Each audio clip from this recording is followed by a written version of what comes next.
It's 6:02.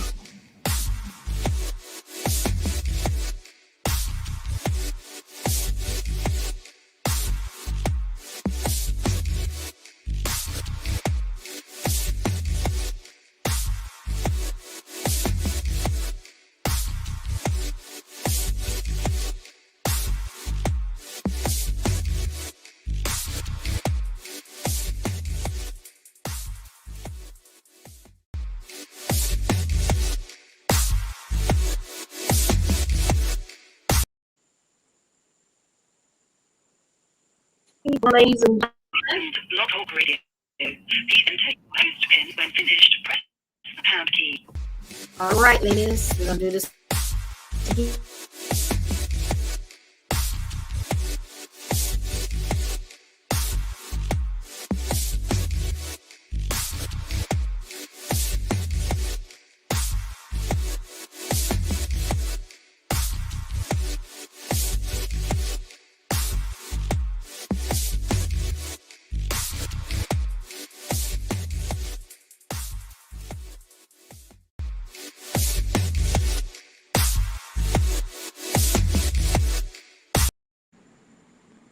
So now, press 1 to hear important instructions. Your show will go live in 5 seconds. 4, 3, 2, 1. Hello, everyone. As you can hear, we're doing a lot of things. So, for you guys out there in Radio Land, and for you guys on YouTube, we are also live on Blog Talk Radio. Right now, the number you can dial into is 319-527-6085,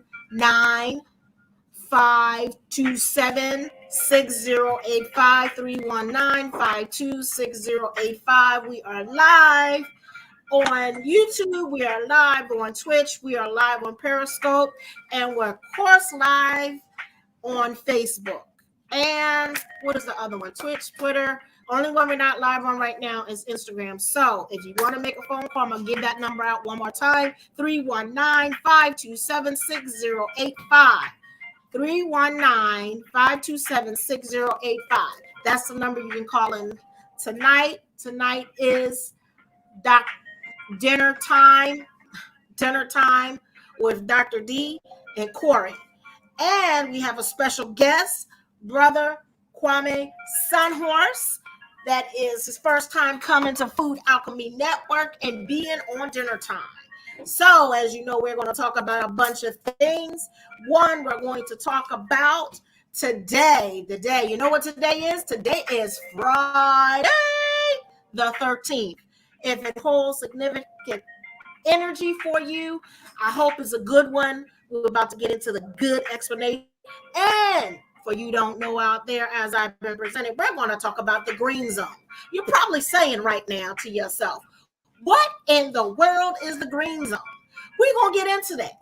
So I want you to stay tuned, and I want you to thank you for being part of our energy and being with us. So without further ado, we're going to say welcome to Food Alchemy Network. So I don't know what this is doing. It's going overtime on Blog Talk. They doing their thing, huh? I guess. Okay. So without further ado, we're going to get it in like nobody's business. And I am going to bring in, all right. I'm going all over the place, guys. I'm going all over the place. But you know this live, it's not Memorex. It's the best way to be, on Food Alchemy Network. So I am holding it down in many ways. So without further ado, I'm going to welcome Brother Kwame. Well, good evening, sis. Dr. D. How you be? I'll be great. always. always. Right. Never Well, a dull moment, right? I'm honored. You know, everything is in divine order, and this night is really special because we're looking at something that only for this year it only happens once in this whole year that we'll have Friday the 13th. Any month that begins with the first on Sunday, that month will have a Friday the 13th. And basically we get one every year. Like last year, I think in 2016 we had two. And so this year we'll only have one in this year. Next year we'll have, I think, one. And so it varies in the way the calendar rolls and the way things are set up through this Gregorian system, which is not a correct calendar.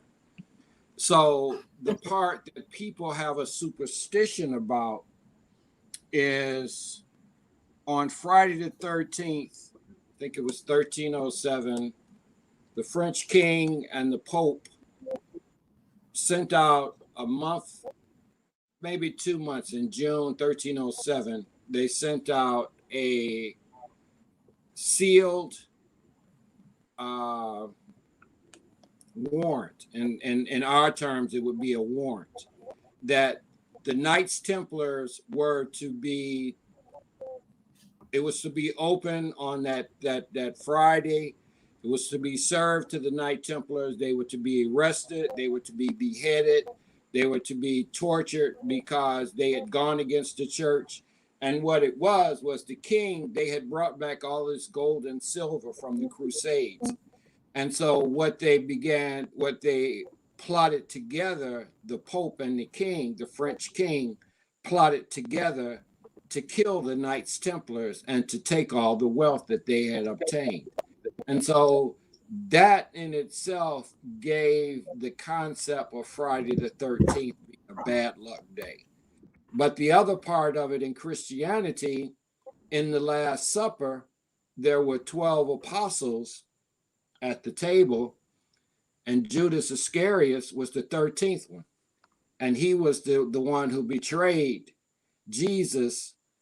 And that was the day in which he was crucified, was on a Friday, because they call it Good Friday. So we look at all of these simple parts of history that they've taken.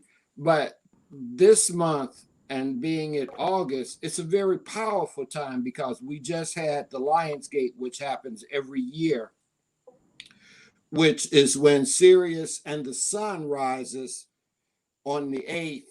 The Sirius will rise just before the sun, and then 3 days later, it will call what was called a helic. That's when Sirius, Betelgeuse, which is the star in Orion, and Parcon, that's another star, they line up and they form a triangle. But the part of it is when Sirius comes back into our solar system, because it never leaves, it kind of like disappears and then it comes back. But it comes back in July, and this is why July 4th has always been a very day, and why this government was formulated, because as above, so below. And what they've done is they able to use the energy of the biggest star in our solar system. Sirius represents Isis, and Sirius is a very powerful, what is called the spirit sun. And what it does is it transmits and it opens the way on the Lionsgate to realign with the galactic center. Because when we have summer, June 21st, the sun is furthest from the earth. And when we have winter, December 21st, sun is closest to the earth. But when we go furthest from the earth, we align with Sirius, because Sirius is farther away from the earth than we go on our what we call an ecliptic. We go so far, 94 million miles out, and then we come back in to 91 million miles. And so these are the things in which we have to begin to understand, because these alignments are very important. We've moved ourselves now into the age, what we're saying, the era of the Aquarian age. And this is the energies of these planets aligning, because where we are on Earth and this solar system in our galaxy is being able to be at the beginning that we were 26,000 or 25,920 years ago. And so what we're having now is these energies and this shift. But I don't want to lose focus on this month, because this is what we're looking at with Black August. Black August is a very important time for us as a people, that we really need to look at working with this energy of the Lion Gate, these alignments, but also looking at our story, because there were some great events that happened that we have to begin to know how that this divine order orchestrated these events that we saw happen. You know, we had the Haitian Revolution started in 1790, I think it was 1797, that the Haitian Revolution started in August. Then we had the Nat Turner revolt that happened in August. And we had another event that we look at, August 11th, the Watts riot. Mike Brown was killed in August. We look at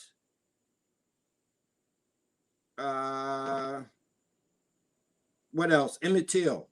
Emmett Till especially, because Emmett Till was something very powerful that started the movement, part of the civil rights movement in 1955, when his mother would not allow them to close the casket and to begin let the world see what it was that they did to her son. And so what we're seeing is also we had the event, Dr. King gave his speech at the I Have a Dream speech in the month of August.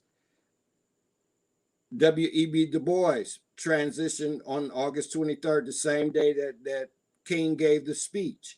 All of these synchronicities, and now we're sitting here having this show about these parts of looking at what the 13 means, but what we're having to look at, even with looking at the 13, because the 13 represents the 13 moon cycles, and that represents the divine feminine. And with us coming in the era of Aquarius, we're coming into the age of the divine feminine and the sacred masculine. And we've got to look at how do we align and realign with our galactic and the things in which we know that if we tap in and do the right ceremony, because we speak a lot in nowadays, the new age, everything is spiritual, spiritual, spiritual. But within the word spiritual is the word ritual.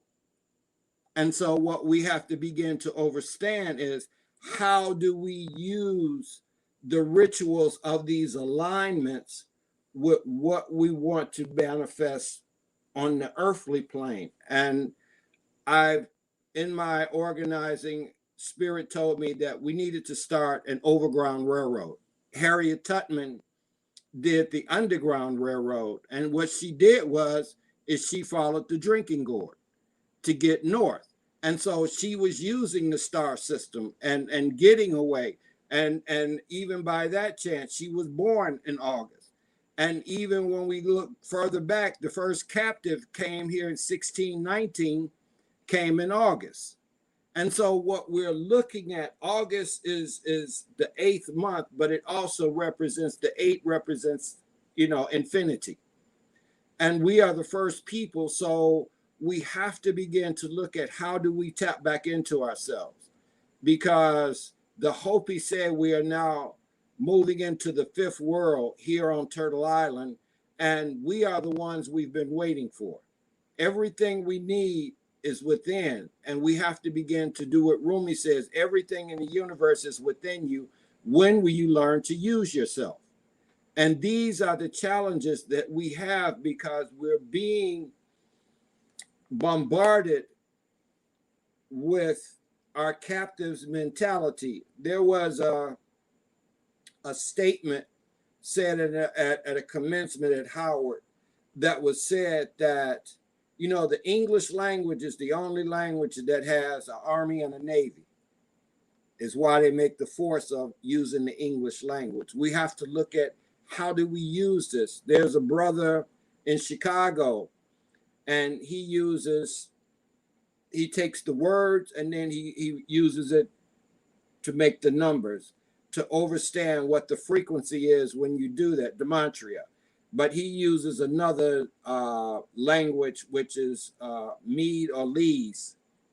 And these are the tools that we've got to begin to look at, because that's why I was asking about, there was a message in the music with Gil Scott-Heron when he sang B Movie, because we're right now in the midst of what they're saying. He wrote that song in 1981, and he was saying that they were saying mandate. And what are we hearing right now? We've got a mandate. And Gil Scott starts the B Movie off. He said, mandate my ass. Because the thing of it is that this is not what we have to do, because this is what they want to have done, because it's really not our life. They're not doing nothing but making a movie, because that was the time in which in 81, who did we have coming into office was Ronald Reagan. Who did we just get out of office? Another actor, Donald Trump. So what we're seeing is the script is come full circle. 40 years has come around, and we're still dealing with mandates and all of these issues that they're wanting to do. You spoke about greenhouse, didn't you? I heard you speak something about with greenhouse. I can't hear you. I spoke about green zone, but we had one question. The question was, what is 13 moons? 13 moons. I'm glad someone asked the question. In our indigenous teaching, this is a book that my chief Golden Eagle of the Dakota Nation in South Dakota, he just dropped his robe. He just crossed over about 3 weeks ago. My t-shirt is about star knowledge. And this is what they taught, because they have 52,000 years of star knowledge. And what they're doing is being able to give us the charting of what the moon cycles and what it does. But each one has a symbol. And it means that if you can see my screen, I don't know if I can get it close enough, but it does that for each moon cycle. So like right now, we are in what's called the Sturgeon's moon. Next month, full moon will be the blue moon or the harvest moon. In our indigenous teachings, we knew that there was a cycle. Even when we say Turtle Island, when you look at a turtle back, it has 13 squares for the 13 moons. So everything that we look in nature is connected to us. What we say, all my relations, is because we're related to everything. We're all one. This is what this new discovery that they're discovering, but what they told us, we were uncivilized. We didn't know. We were heathens, and now they're studying the science that we were living by. We didn't call it science. We called it spirituality, because where science leaves off, spiritual is for infinity.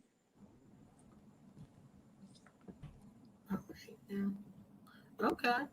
So could you show the people the book again so that they can see it? Okay, there's a couple. Which one?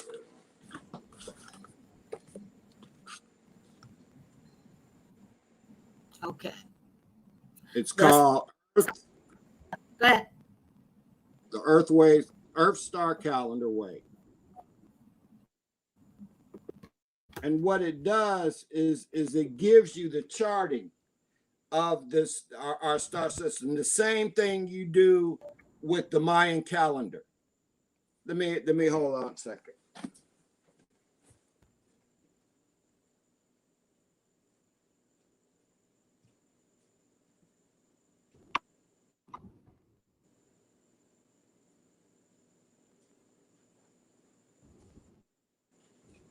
Okay, folks. I know y'all ain't. What's going on? No, I'm I'm back. But what I was looking No. at, I'm talking about me. I'm just trying to. and looking at I'm translating. spells, this is the Mayans calendar. And what they have, we have 260 days in the moon cycle, and then we have 360 in the sun cycle. And so what our ancestors knew is how to chart the moon, the sun, and the stars, because that's the way they were named: the sun, the moon, the stars, the signs, and the seasons. That is the way in which they said, let there be light. And these were the things that would happen. What we're only doing is going back to our way. The Gregorian calendar added those two, January and February. Those were not calendar lunar, those were not calendar months.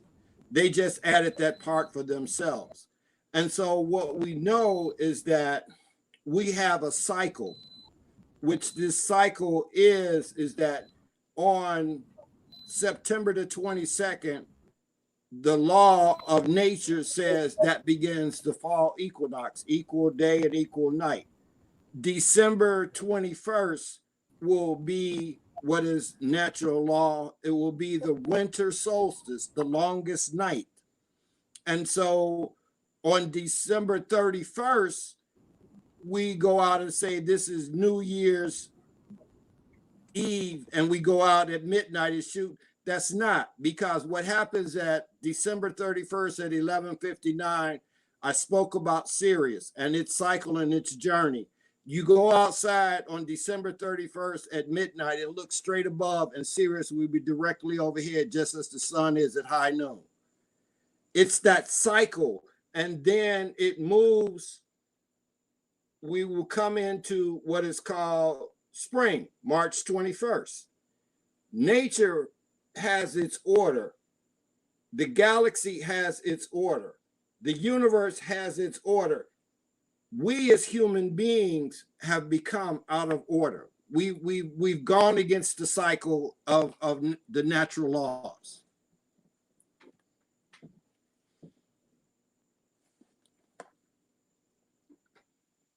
Is there any questions that I know I can ramble, and I'm just trying to. So what do you mean by like out of order? So like farming wise and like doing activities on those days, or what do you mean by out of order? Out of order, in that we're looking at changing, just like I said, December 31st is the middle, that's winter. Why would you call it the new year? It starts on March 21st. You're out of order. Right there in when making that calendar, that Gregorian calendar, you went out of the natural order in saying that the year starts December 31st at midnight. It starts. No, it starts on March 21st. Begins the natural order.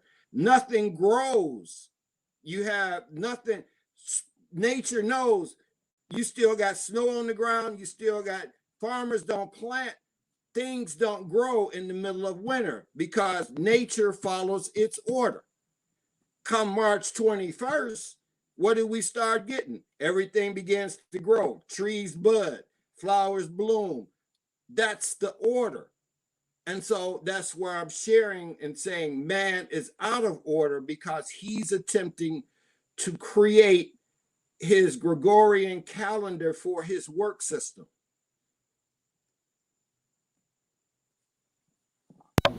So they're just manipulating the calendar so they can get more work out of it for more people. Is what you're Right. saying? In a And sense, that's because is it? work, it's the language too, because you have a 40-hour work week. All right. You have 5 days that you work 8 hours in that day to make that 40 hour. So that 8 hours that you go get up before sunrise and get yourself ready and go drive to however long it takes you to get there, do the 8 hours, then have to drive the 2 hours back home. That makes you DAYS working in that day, or it makes you DAZE, dazed, because you're using energy in order for you to get a paycheck, which is really, John Rudolph Price has a book called Abundance, and his affirmation, and he says the word MONEY stands for my own natural energy yields. It's your energy when you have to be there on time to be buying, to give them your energy so they can produce what they're needing to have their wealth and give you a part of it. Because if you take the word time and you split it in half, it says TIME. It means tie me. Because when you switch the word around, it says EMIT. It means that you emit energy. And what they're doing is that they're binding your energy and using it to be productive for them. Never thought of it like that way. So if if we rectify like the cycle, is there will it be better or will nothing change? There is change, because we've seen the change from where we work from can't see in the morning to can't see at night. And now we have moved forward from that captivity into getting to be able to have some control of no longer being looked at as cattle or chattel. We're now looked at as 3/5 of a citizen or 3/5 of a human being, the way they wrote it in their declaration. But the thing of it is, we're the original human being. They just flipped the script, because even in the census, if you check the new census report, says who? The Europe, the white supremacy body population is in decline. They're dying and they're not reproducing. And so that already tells us what Francis Quest Wilson told us, is that our aberrant child has a recessive gene. That's what's her name, Jane Elliott, talks about, that they're melanemic because of the sun. And this is why we're having this big thing about vitamin D. Vitamin D comes from the ultraviolet rays of the sun that turns that energy that we absorb through our melanin. And I would ask the people to look and get a book by Ross Ben. His name is Ross Ben, Rock of Ages Anew.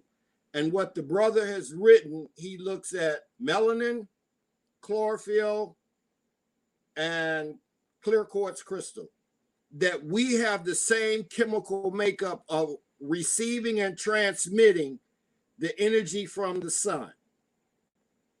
We receive and we take that energy from the sun, and what we do is we turn it into a hormone that feeds the endocrine system in our body.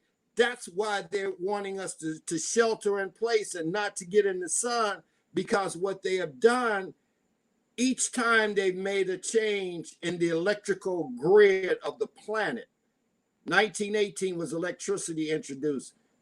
The 1930s or 40s is when radar and radio was introduced. Each time you change the frequency, you change the reaction of the human body. And this is what happened when they flipped the switch on 5G, that began this whole thing that we're looking at now. Because this virus, this COVID, has been here. The flu has been here. common colds have been here. The thing is that our body already knows how to fight and do that, because if we look at something, our brain grew this body that we now have, and if our brain can grow this body, we can make anything that weren't possible, because how much more perfected can you be?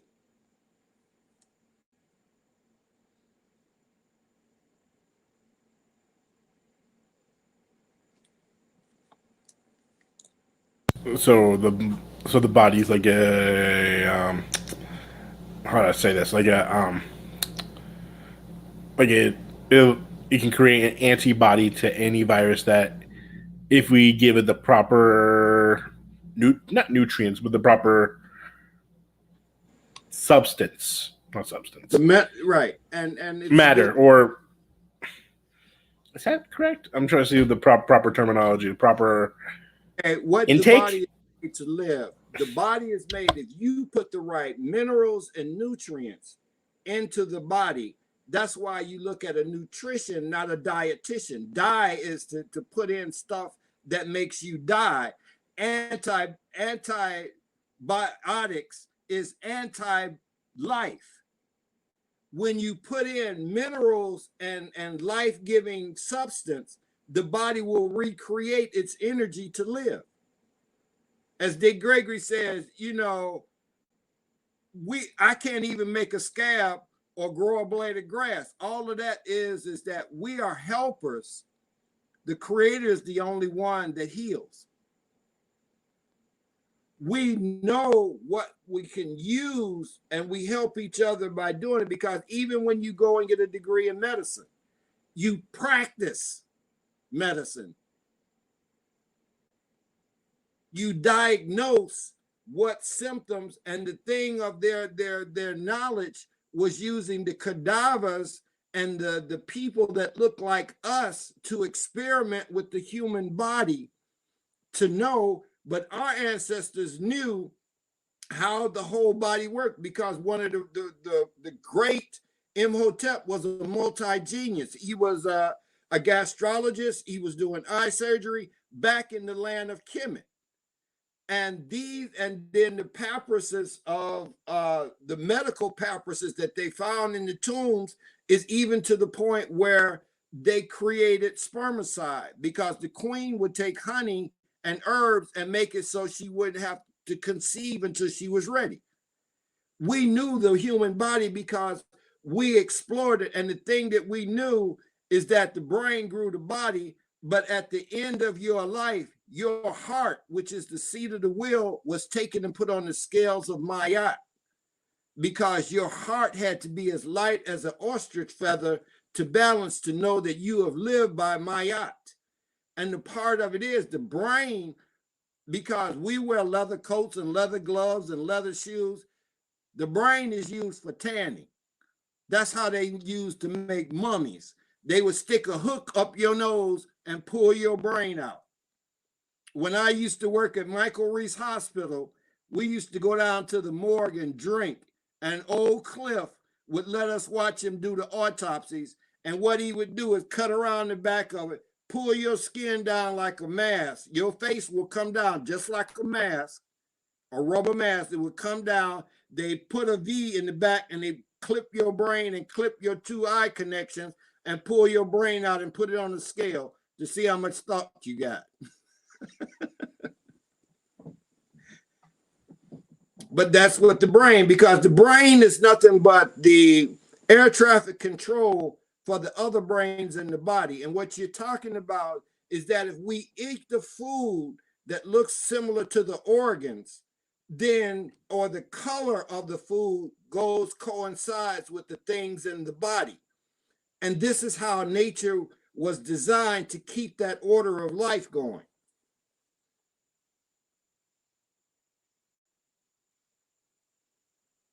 I'm seeing heads move and I don't see nobody. She's right. She's typing everything down. She's writing it in different languages, so she's getting it. But I get it. I understand. I understand what you mean. So the proper intake will even speed Will Extend speed your life. extend your life, There you or even makes your healing process faster. If you- Okay. Dick Gregory, comedian, smoked 2 or 3 packs of cigarettes, drank whiskey, told all of that them jokes, and the comedian, until he met one of the first Black vegetarians there in Chicago, Alvina Fulton, and she taught him how to fast and to eat live and to drink water to clean out the system. Fasting is the best thing you can do, because even in nature, the animals learn. Go ahead. Oh yeah, sorry. We have to take go. a break real quick. We have to take Okay. like a quick break. I'm sorry. We're Nobody sorry. need the signals. Just say, No. I just don't want to be rude. Cut you off. You were saying some good information. Wanted to absorb it properly. So we're just gonna take a quick break, and we'll be right back. And we're gonna ask more questions and finish the thoughts, and then we're gonna go into the green zone after this, and then we'll be right back. You have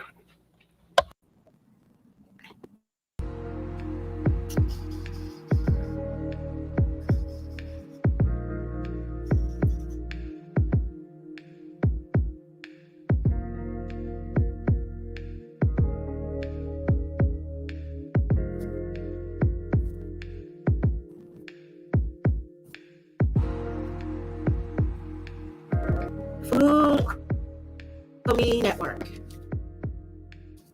Stay tuned for Food Alchemy Network. As we're having angelic whispers for Dr. Wright on Thursday, 5 p.m. 8 p.m. Eastern Standard Time. Dr. D, Friday, 6 p.m. now, 9 p.m. Eastern Standard Time, and 6 p.m. Pacific Standard Time. So we also have Mondays, 6 p.m. Pacific Standard Time, 9 p.m. Eastern Standard Time. Coffee with Reed, join us Mondays. Coffee with Reed. This is Food Alchemy Network.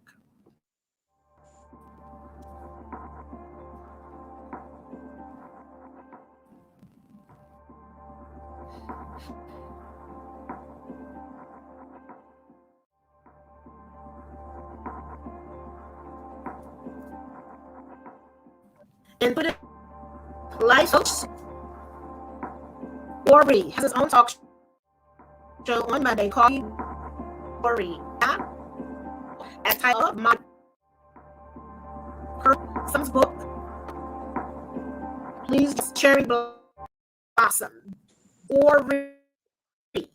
Then with us on Monday. Coffee with Ori. 6 p.m. Pacific Standard Time, 9 p.m. Eastern Time. Join a one-on-one session. Where are you alive? And one after 2 months. So thank you for staying. And that's Dr. Ron Bates.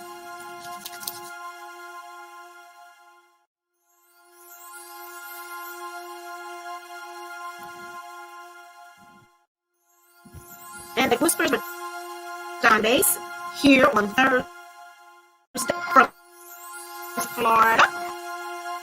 775-8768. Join us. Angelic Whispers with Dr. Ron Bates every Thursday. First audience 775-6876. Again on Thursday. Okay.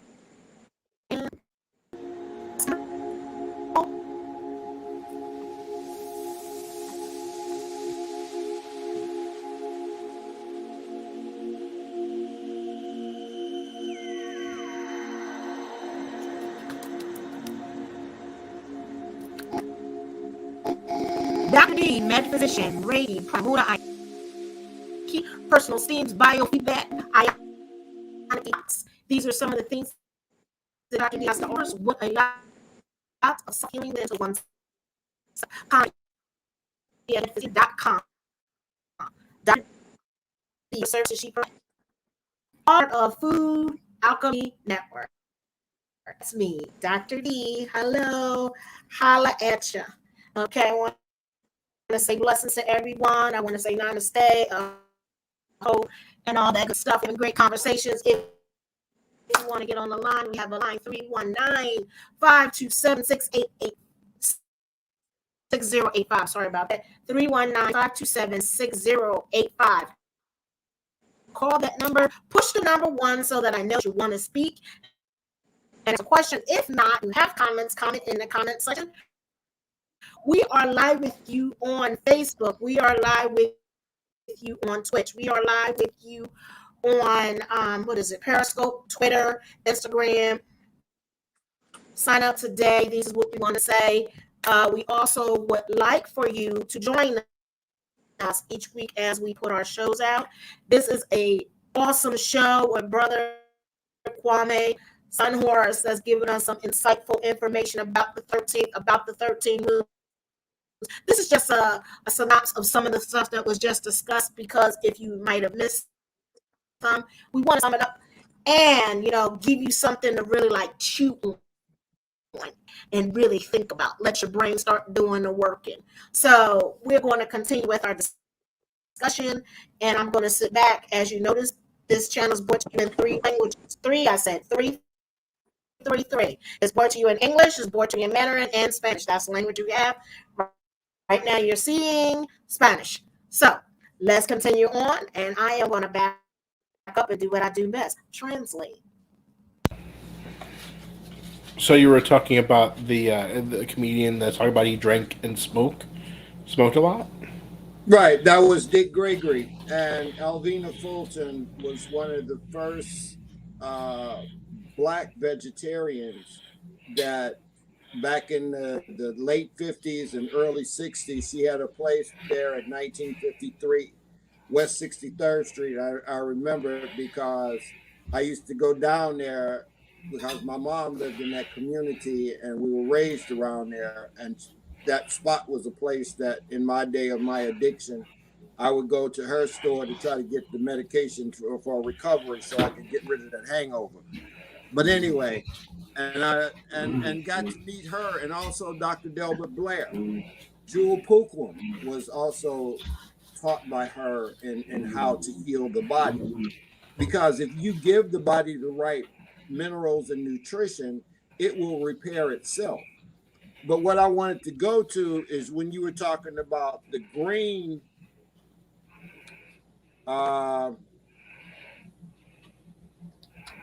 zones. Did you get a text from me? From the CDC?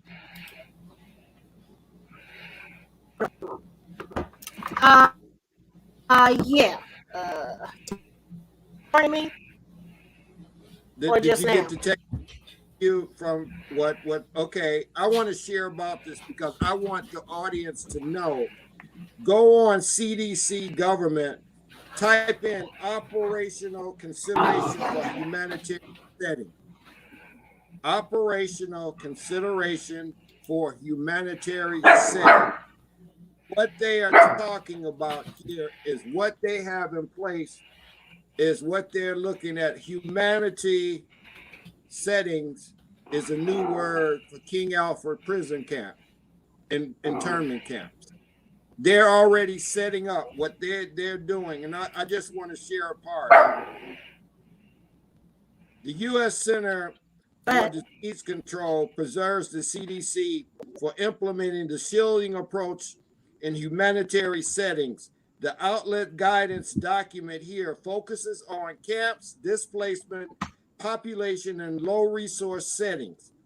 This approach has never been documented, but it has been raised to the question concerning among the humanitarian partners that support activities in these settings for the purpose of the activities in these settings for the purpose of documenting, highlighting potential implementations and challenges, shielding approaches from the CDC's perspective, the guides and thinking implementations, because what they're doing in saying this is that they already set up camps. what they're talking about is that those people who are not vaccinated, if you're not going to conform to their mandate, they got a place to put you. And so we have to be mindful in looking at how we look at our sustainability. This is why I said that the overground railroad is important, because what we have is we have urban areas, and urban, URBAN, you are banned from nature. That's what it just says. It's just another form of a plantation taking you out of agriculture, because the plantation was using your services in agriculture, taking the resources from the land, selling it to create the industrial complex. And the industrial complex started with making what? Taking the cotton and turning it into thread and turned it into what? Cloth. That was the whole industry that began to make this country its wealth that they fought for and fought over. The thing that we're seeing now, that we've moved from the bureaucrats to the technocrats. And we're now in a challenge for what we're looking at is, in this fifth world, how are we going to be a resource? Or are we not being resourceful? Or are we what they call useless eaters? The thing that we've got to learn is we've got to learn to eat to live, and being able to come back into nature, because in a desert, because what we're dealing with in the urban areas, we have food sovereignty, we have food apartheid, because we're not in control of our resources there in the food. We go to someone else and buy from them in our community, which really has the lesser of the nutritions we need. Their communities are gentrified. Trader Joe's, Whole Foods, all of the high-end products are put in their area, in their district, in order for them to keep sustaining, and then they're gentrifying it and changing it over while pushing us out and giving us less. So we've got to begin to look at this and begin to look at what we say on the Overground Railroad. We're creating oases. An oasis in the desert is a place of vegetation and water, a place of vegetation and water. And I took the word oasis, OASIS, made it in acronyms. It means our ancestor spirit and service. When we come back to nature, our ancestors are there in the land. We have to begin to come and reconnect to Mother Earth and begin to look, how can we sustain ourselves with living from the soil, not from the shelf, not from the produce department, but from what comes from the earth. And so these are the ways in which we're looking at, we're at, you know, some folks say we're at that 12th hour, we're at that 13th hour now, because all of these plans are falling into place. And I'm very grateful that you're having this interpreted into the language of Chinese, because this is the Chinese 100th year anniversary of the what is it called? The Zodiac, or no, it's Chinese 100th year of the Communist Party. Of that, this is their anniversary of their 100th year. And what they've already projected and what they're looking at is, they call themselves now the mic, because everything basically we use here, especially in Walmart, is made in China. So what we're doing is that we've taken all of our industrial ways and the things that we were once known for and put it somewhere else. And they're now looking to be the next superpower, because what they're doing now is that they have implemented, they started this whole thing with trade, with the Silk Road, when Marco Polo and Italy sent them into China, and they were trading spices and going back and forth and started that. Now they're getting ready to what's called the trade road. The Chinese helped, just along with the blacks, to build the railroads in this country. And they seen how that railroad industry was able to move things from point A to point B. So what they're doing now is looking at, we want to put tracks across Asia, because Asia is basically the only place that is considered Europe by understanding what I learned in geography, a continent is a body of land surrounded by water. The only continent that's surrounded by water besides Asia, West Asia, East Asia, North Asia, South Asia, all of that's one landmass is Asia. That little island that sits in between there off the coast of Asia is called the British Isles. That's Europe. That's where the British power, because the British says what? The sun never sets on the British Isles, because they made sure that they conquered enough places on the planet that they had identity in saying that we claim this. And so they did this. And so what we're looking at the next shift, because we're in this fifth world. We're in a new age, and these are going to be all of the civilizations before that, Rome, Egypt, all of those civilizations fell. It's America's turn. And what we're seeing now is, what are we going to do as a people here in this continent to survive this atrocity that's happening as we speak? They're trying to save themselves as much as possible. What did Bezos just do? He took him a rocket ship ride above space. He wanted to see what it looked like if he get off this planet. But what we're looking at is how do we become self-sustaining? And all of the things in which we have been given from our ancestors, in looking at how did we create what we created? You know, our indigenous people says, this is a book, very good book. We're still here. This is about the indigenous people of this land that were massacred and killed, and this land was taken from, because we're still here. We're part of that. And what we're looking at, even with this, looking at the buffalo, because this is an official book for the Native American, but we've got to begin to look at something.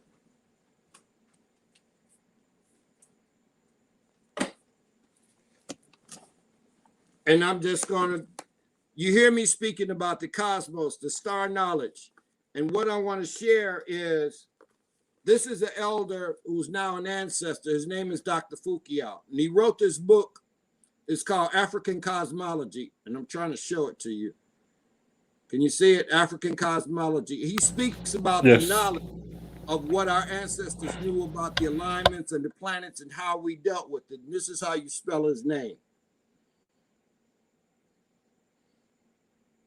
You can see I'll type it in chat, in the other chat, so I'll type it out. Can you hold it up one more time? You want to see it again? Yes, I could type it out in chat so people can look it up. Sorry, it was echo.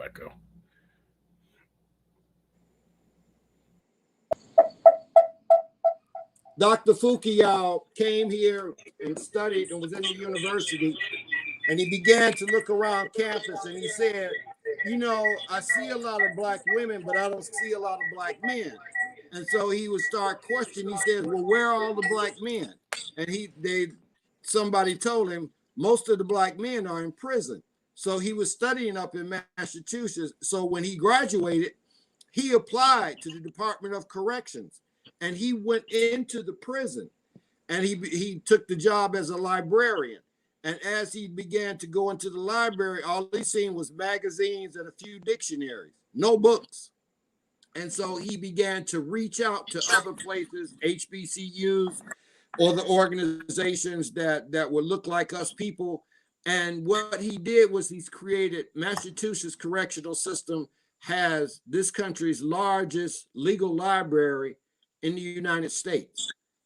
And what he began to do is he began to see, okay, how is it these men are coming in here? And what he had to do is he said, this is what I need to teach them. Self-healing powers and therapy in the old teachings. And what he began to do is he started a class with 15 men. And of those 15 men, every one of those 15 men wound up getting a degree and never came back into prison. And he began that process, and then he began to get more men in. And what happened is the guards that were guarding the men sitting in the classes began to quit their jobs. They began to take the teachings that he was teaching to improve to their self-healing power, and they empowered themselves to leave that institution. So what we're looking at, that there are teachings in which we can get in being able to do that. Thomas Sowell talks about, when I was talking about order, cosmic order, and the natural order, universal order, cosmic order, nature's order, because this is what is known. There's a cosmic justice. We talk about karmic justice, but there's a cosmic justice that goes with the nature's order, because there are spiritual laws and there are spiritual universal laws and spiritual laws.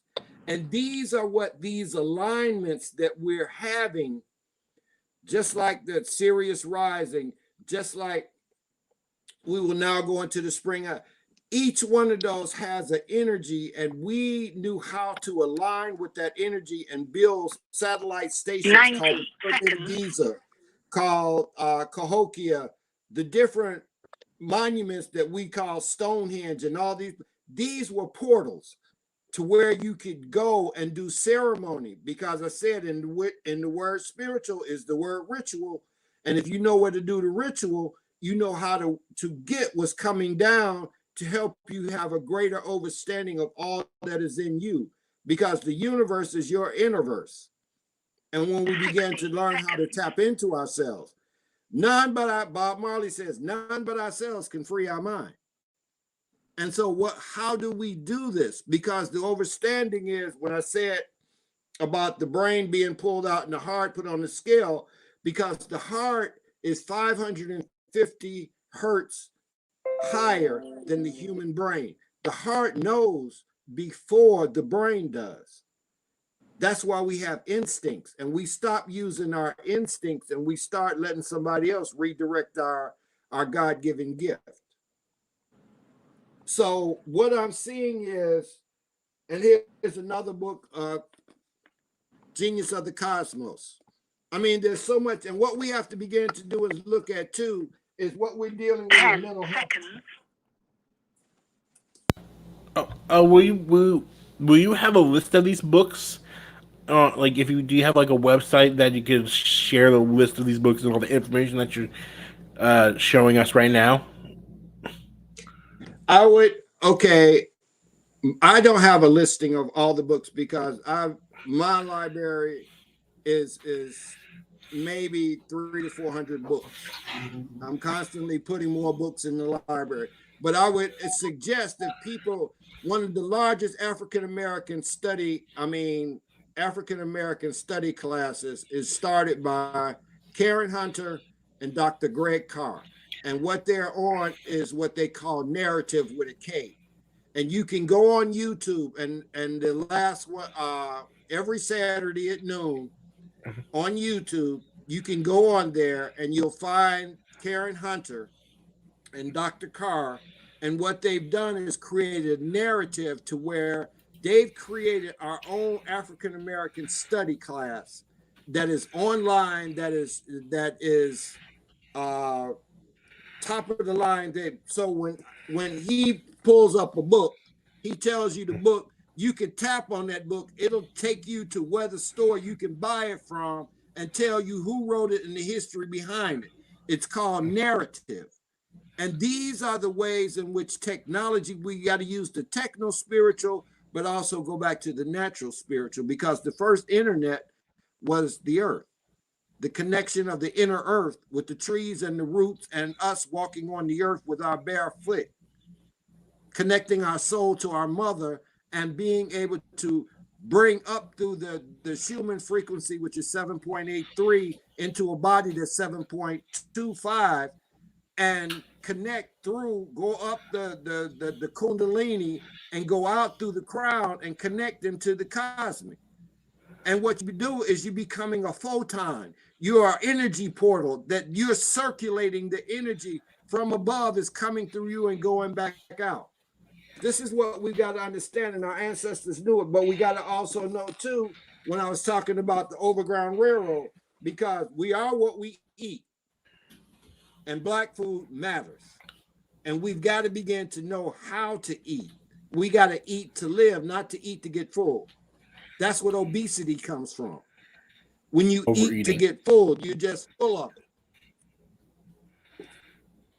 And then there's a sister, and this is what we're talking about, looking at urban growing. We've got to learn to look at black food geographies, being able to turn those parking lots and those empty lots, make raised beds and grow food so that our children can see that everything don't come out of Walmart, it comes out of the earth.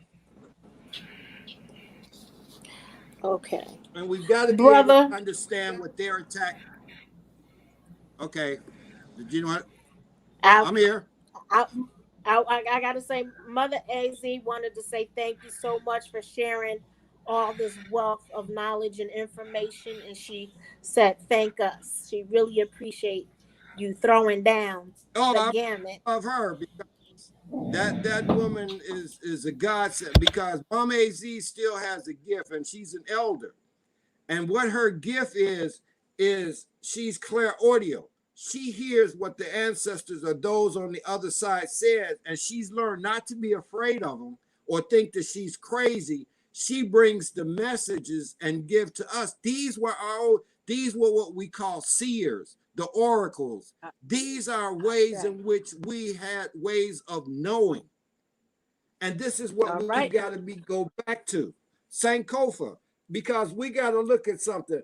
Who is the African to each other? Who are we to each other? All right. We know what we are to them for those folks, but what are we to each other? And we've got to look at the ways of knowing. Dr. Clark used to say, you define a people by land, history, and culture. I've been looking on all the maps that I could find, and I have not seen a map that has black land. But we call us black people. I'm still trying to find a map with black land, but it ain't there. We let someone else do it. Malcolm X said, dogs and slaves are named by their masters. Real men name themselves, because you have to define yourself by the land in which you come from. Your ancestors come from. And we are first people. We are first people. They have proven this scientifically with genes. And this is why I was talking about this. The genes and the gene, because this is what the attack is on the human gene. This is where they're coming to, because they had our bodies. They got our children. Now they're going for the gene pool, because what they discovered when they operated on that sister who had ovarian cancer back in 1951 or 52, and they found out that her cells could, Henrietta Lacks, her cells is still living, and it produces some of the greatest medicine work that they have been able to use. Yes. I'll be back. I'm trying to show. I'm just sharing, because you're talking about the library. Another book we'll be able to do is Harriet Washington had a great book. And this is what we got to begin to understand. Medical apartheid. This is what they've done in experimenting with us. We talk about the Tuskegee experiment and getting vaccinated. Her name is Harriet Washington. Excellent book.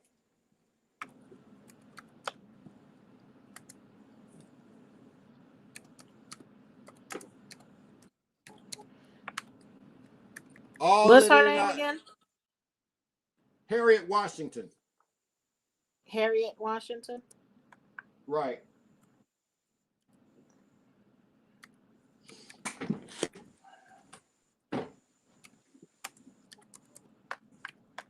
I'm typing all this down. Okay. That's why I'm giving you time to work on it. Thank you. And what we're doing right now in using this technology, we've got to begin to look at how they're using it and what we got to use to be able to counter and understand what we're up against and how we're doing. Because we got to start looking at people who can do what? Make black software. We've got to begin to create our own software that what we're going to be able to use. This brother wrote this book on black software, excuse me, because what we're seeing is, her name is Ruha Benjamin, and I would go advise people you could type her name in, put in race after technology. She's the one that talked about it and was showing us, like when you go into Walmart or any other restaurant and you stick your hand up under the thing and it comes on, what they used to have when they first did it, if a black person stuck their hand under the dark side under there, it wouldn't turn on. You had to turn your hand over because it only identified light. The water wouldn't work if we turned it on the dark side. So what she's done is she's mapped out how they wrote. We got out of Jim Crow, the black code laws. Now, the black code laws and Jim Crow, we got out of that through the civil rights movement. Now we're in the algorithms and the Jim Code. And so what we got to do is look at how do we counter this race thing that's going on in technology. Because what we're looking at, and this sister, her name is Alondra Nelson. Biden put her on the DNA committee there on his committees. And what this sister wrote this before she got on his committees is what she was talking about, what? The DNA, race, reparation, and reconciliation after the human genome. Because that word genome, know me, that's what they're looking at. How can we genetically change this black person to where they would begin to become extinct? Because what we're looking at, they're upset with this whole thing and being able to look at the algorithms of oppression and how to engineer and reinforce racism. This is what they're doing with the technology. And we've got to be mindful because we've got enough brain people that can write programs. Like the brother said, we might not be a Steve Jobs or a Bill Gates, but we got enough engineers and people can write codes that we can affect their whole system, because that's what we got to start doing. Anyway, I don't know if there's any other questions for me. It's really enlightening when you just the books that you're showing, and also informing other. I'm attempting to share tools that we can begin to read, because as I was taught by my elders, behold the words of our ancestors, they are written in books. Open them, read them, and study their wise counsel, because words are power. If we learn how to use the words, and this is the one thing again, this is why I was talking about DNA. If you spell the most used word in the Bible 28,935 times in the King James Version Bible, you can look it up. King James Version, most used word in the King James Version Bible is and. And if you spell and backwards, what does it spell? DNA. Why is the and the most used word if it's not the most powerful what DNA is?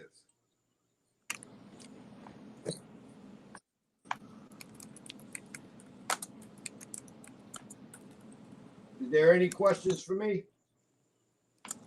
Let me check the comment section just in case we have anyone that needs anything How long to be answered. Mom. Dr. D, Yes. I'm seeing here. I'm how sorry, much but time we got? we're going into overtime, so we got as much time as you need. That's the best Yeah, thing about my show. So so did you go into like the green zone information that you wanted to, or do you think do you have any more? Mom, do you have any questions? You have any questions about the I green zone? was, what he was saying. I watched the comments about how they were segregating the people, and also that they had a time frame. It's supposed to be shutting down like August 11th, but they've been building these compounds for like since 2011. So this is nothing new that they got these camps Okay. ready and been talking about it since 2011, even before COVID hit. And they've been talking about it. The Oh, the state King that Alfred from plan. say that again. King Alfred plan. Please. That came about in the 60s. They've been had concentrate. Why do they put all communities that people of color are by railroad tracks and they're set by expressways that they ran up through our community? Is because they have to have easy access to be able to get in, move the military in, herd us out into the camps, what they've already made. Walmart was by design because every Walmart is a prison. They have Yes. no windows, only doors. Yes. Yep. I got that. Got it. Right. Got it. And what we have to begin to do is we have to begin to, how many people know how to sustain for more than 3 days if things get shut down? What are you able to, how are you able to survive? What do you have emergency foods, equipment that you can use to sustain yourself and your children? Because we got to look at when they shut down or if things get shut down, we've got to look at, are you going to get in line and go to the camp, or are you going to go and you're going to try to get away and get someplace that you can live with people that are living to be free? And this is survival training that we have to begin to understand how to do. A man has 3 purposes when he comes onto the planet. From a boy, he comes in because he's got to learn to provide, to protect, and to profess. Most men now are looked at and saying that you're going to either be a prisoner, on parole, or probation. They gave you a whole new set of P's.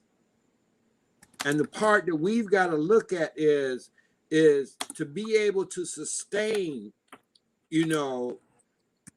living in nature, being able to be without food for a day, be able to know how to get water from the dew that comes out at night that moisturizes everything around you, and be able to find ways and to be able to provide yourself with water.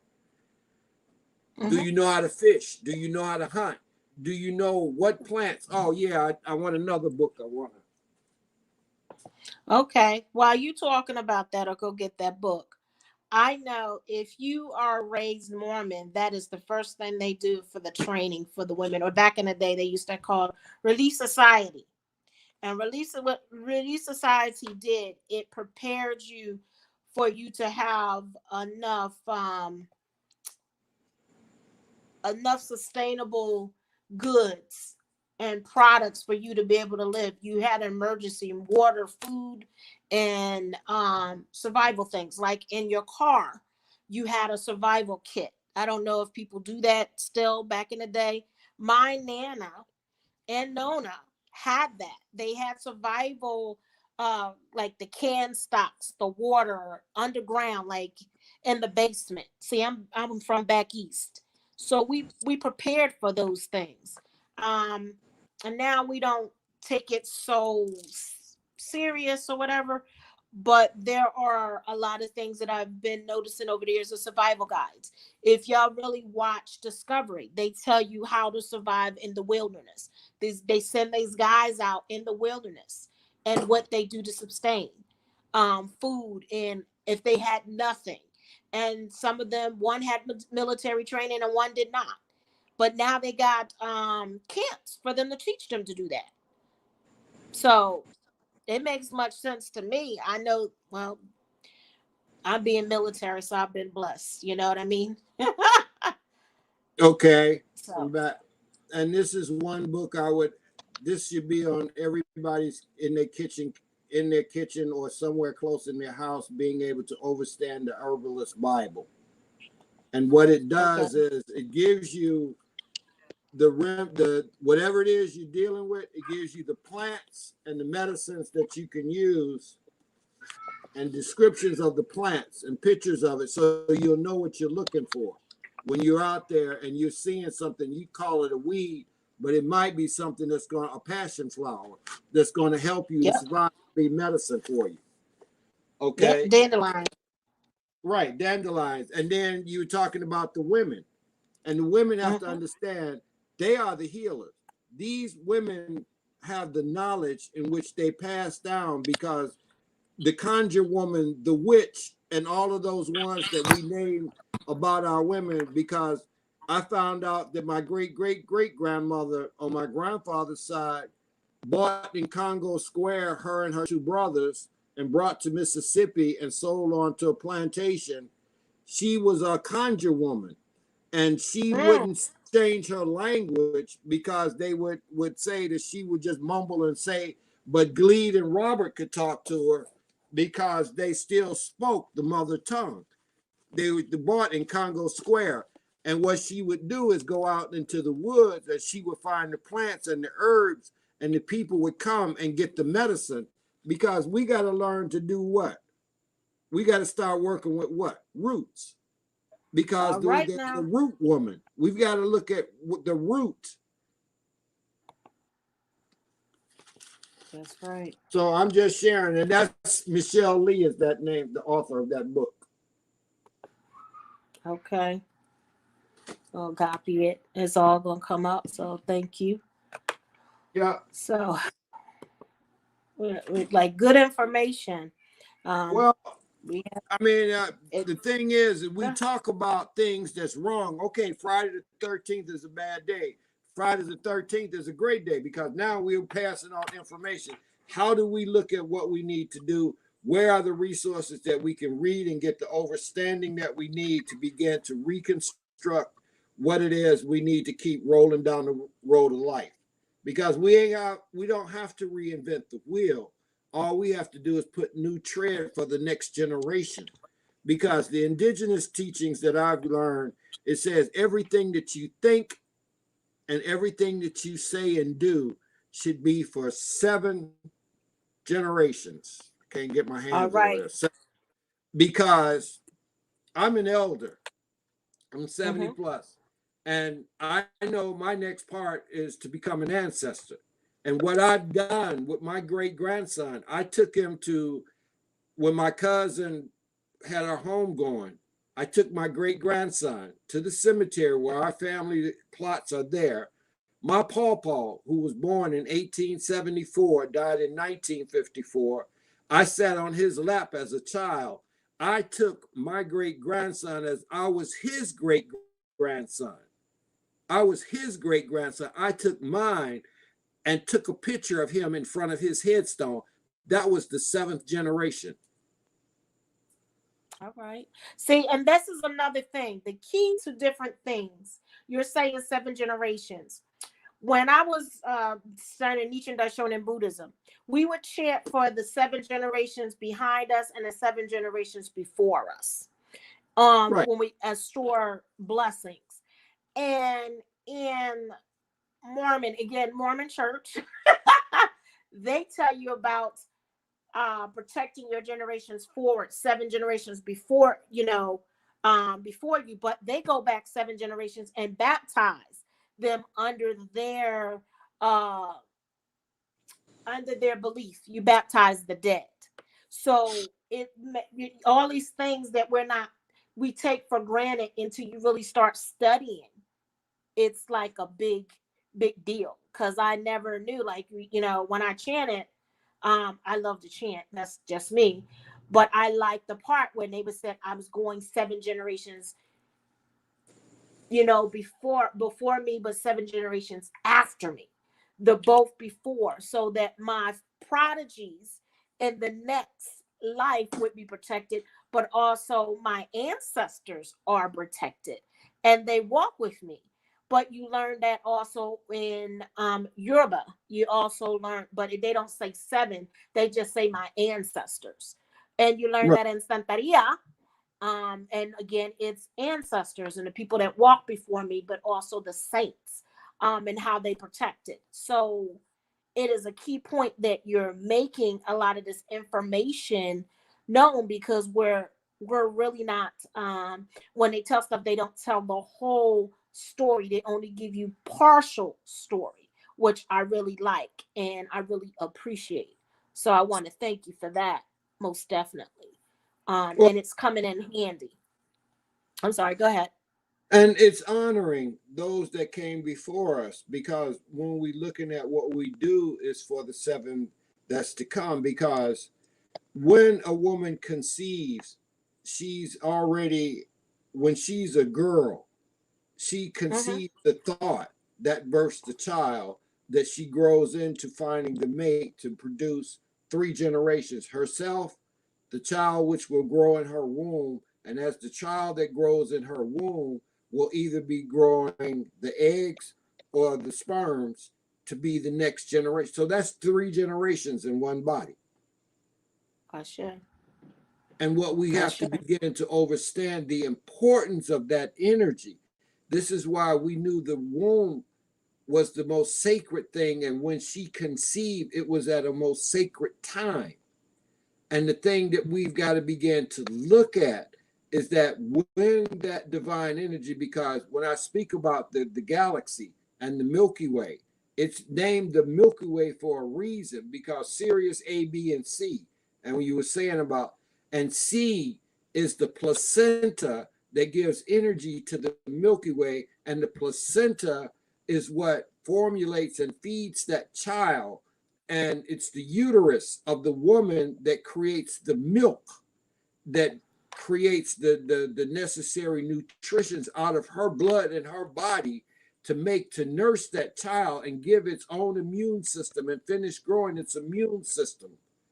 And this is the part of being able to understand the mineral. And I would tend to ask people to look at, if you're going to start working at utilizing your bodies and what your body needs, and understanding it from a solar or a galactic, I would advise the cell salts that, let me get the Yes. book. I love cell salts. They're really good for the body.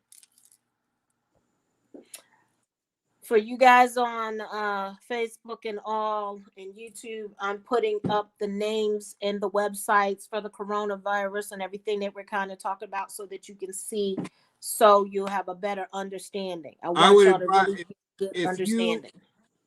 want to overstand yourself, get this book. It's called The Tree of Life, the Zodiac Salts of Salvation, because every body, the head is Aries, the feet is Pisces.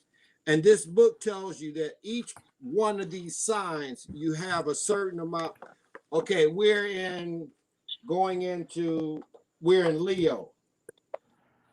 Mhm. And what it does is it tells you all of, well, okay, we're getting ready to go into Virgo. That would be a good place to go.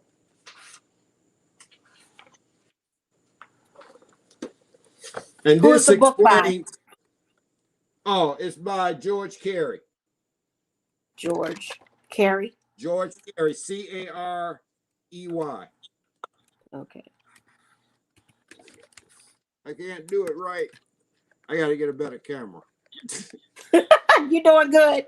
You're doing good. No problems. But what it does is it tells you, all the listings of all the minerals and things that your body is, because for 9 months, all of the cell salts are put into the body through the mother's blood.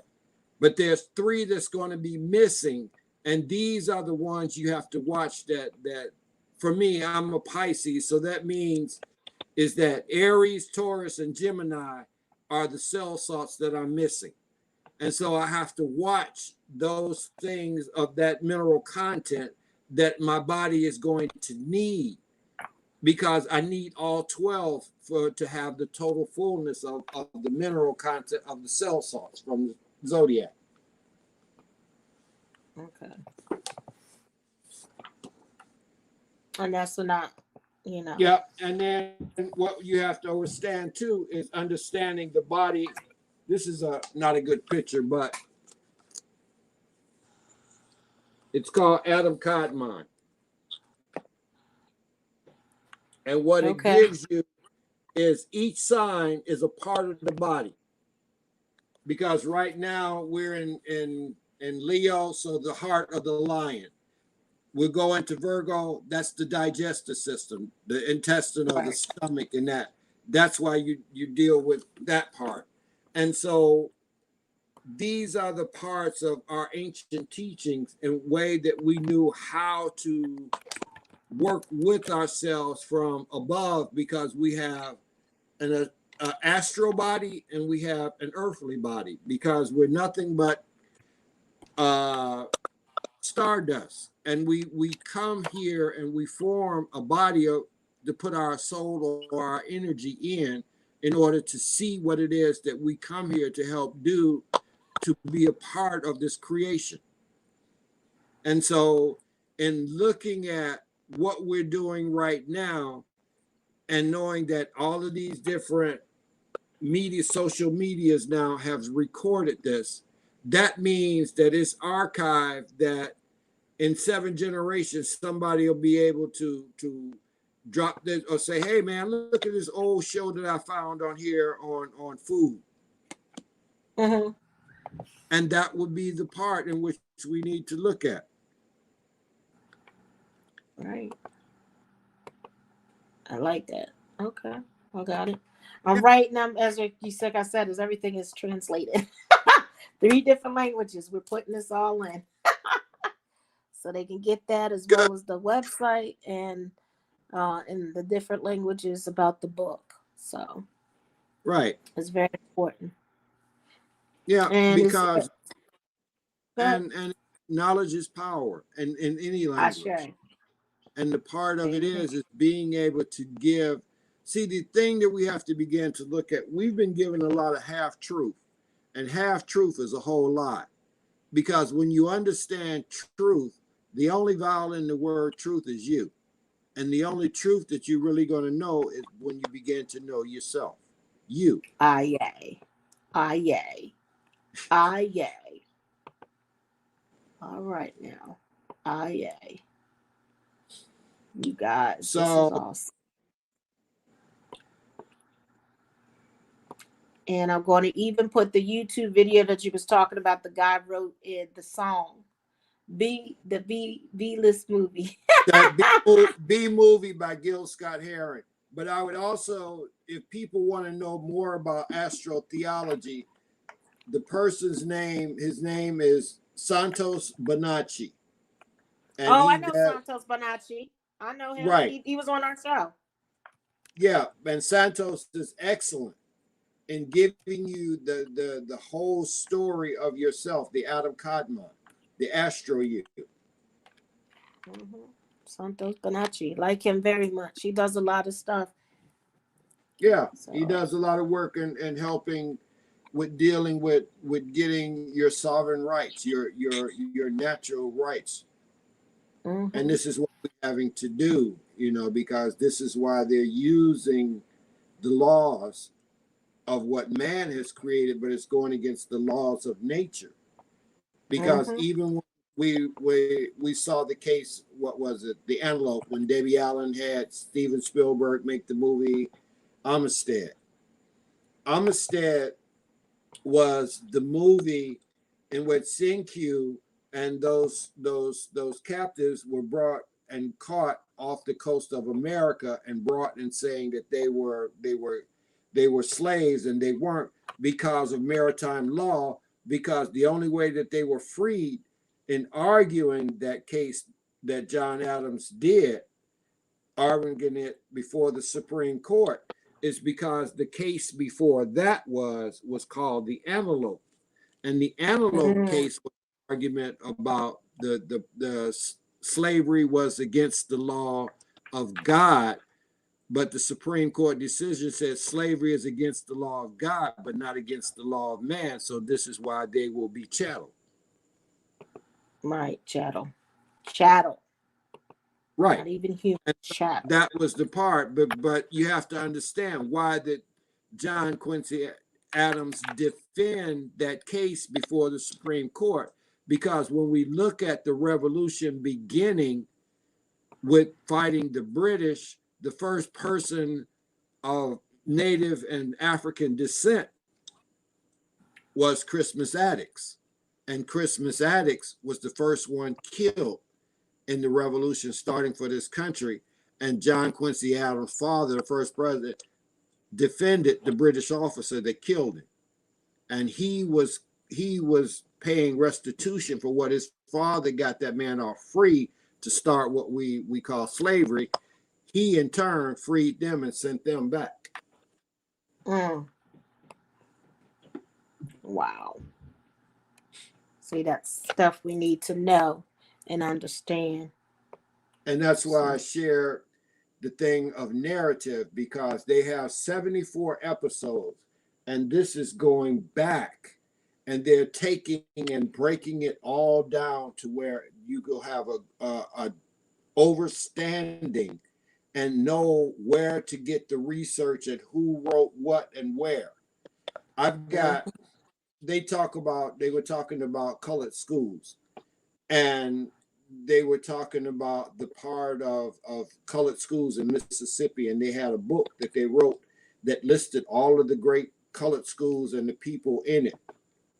And they were talking about this one woman, her name was Cleopatra Watson, I think her name, Cleopatra, but I know her name was Cleopatra because she was from Egypt, Mississippi, which is the town next to where I was born in Aberdeen, Mississippi, across 45 in Egypt. And my great-grandparents, my aunts, were teachers in the colored school. My great-grandmother that named me, I found in the trunk with some old stuff that I thought, they thought it was been up in the attic and molded and whatever. I found her teacher's license from when she went to Holly Springs, Mississippi, to the University of Holly Springs, one of the first or the second private HBCUs that was started by us. Holly Springs was university. And the part of it that she went there, I have her teacher's certificate license from 1908 through 1915. Wow. Wow. The old part is that, as old people said, we got to know where we come from to know where we can go. Yeah, we got all of this technology, but we have to understand there's 4 things that kind of left and that's leaving our community. And the 4 things would be values, morals, respect, and ethics. All right. And this is important is the way in which you value yourself as a human being of melanated descent. And the way that you morally treat your women and your children. And the other part is respect, because if you know those first 2, then that brings the respect, because that value, that means that you value that which is most liking to yourself. Makes sense. Yeah. That was good. Yeah. I put all your information. So, tell me how you got started on this inquisitive journey of wanting to learn. Let our audience know how you got started. Like, what made you want to look in, indulge into more of understanding who you are? Like, something had to, like, you didn't like something, or somebody did something that showed you something that made you want to dive deeper into who you are. How did that journey start? Well, you say how long we got? No, but what I would have to say is that in me being, and I'm not hardly ashamed about what I used to be because it helped me to become what I'm becoming. And All right. what I look at is that I recovering alcoholic and drug addict. And I went to Vietnam and came up in the 60s and was part of the Panther movement while I was in high school selling Panther papers. But that was also the same time that Jeff Ford and Larry Hoover were beginning the gang processes that they're in Chicago, because I lived in Wentworth Garden, which Jeff Ford moved out of and then moved on to the east side and started the Blackstone Nations. And after we moved out of the projects and bought a house on the south side on 64th and Peoria, and moved on 64th and Peoria while I was still in high school. That was in 1967, 68. And that was at the same time Larry Hoover, Superman, and DP was meeting at St. Stephen's Church there on the corner and forming what was called, or the Devil's Disciples. And so I was battling, overstanding the Panthers and the Black Power movement and watching our people become gangsters, and had to make a decision. And I left Chicago at 16 and went to Texas and went to a predominantly all-white school, coming from an all-black school, and had to deal with sure enough redneck, tobacco-chewing cowboys, and had to learn to fight. And then instead of me coming back to Chicago, when my aunt was being sent to England, I went to Vietnam. July 20th, 1969, I went to Vietnam the same day that they walked on the moon. And when I got to Vietnam, I was in Saigon waiting for my boat to come. I had to go down to Cam Ranh Bay. They came in and flew into Saigon. First night out on the beach, I got introduced to skag, which is what is 98% heroin. You couldn't shoot it, you couldn't snort it. The only way you could do is you could smoke it.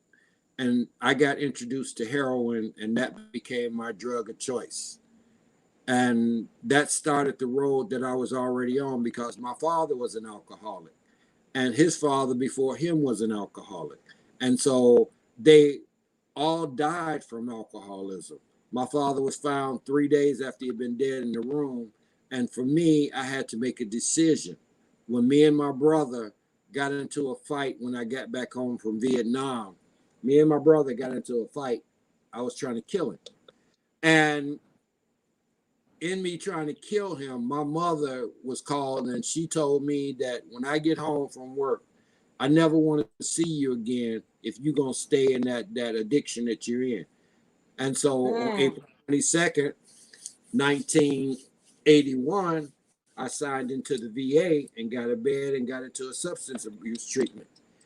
I came out of that treatment and I started an AA program and recovery program, and have been clean for the last 40 years. And so for me, it was the part of me finding me, because in that part of the 60s as a young adolescent man, I knew that I had to struggle for my people, but there was too much turmoil. What we wanted to be gangsters and be like these other folks that have been shown to them on TV, starting their gangs.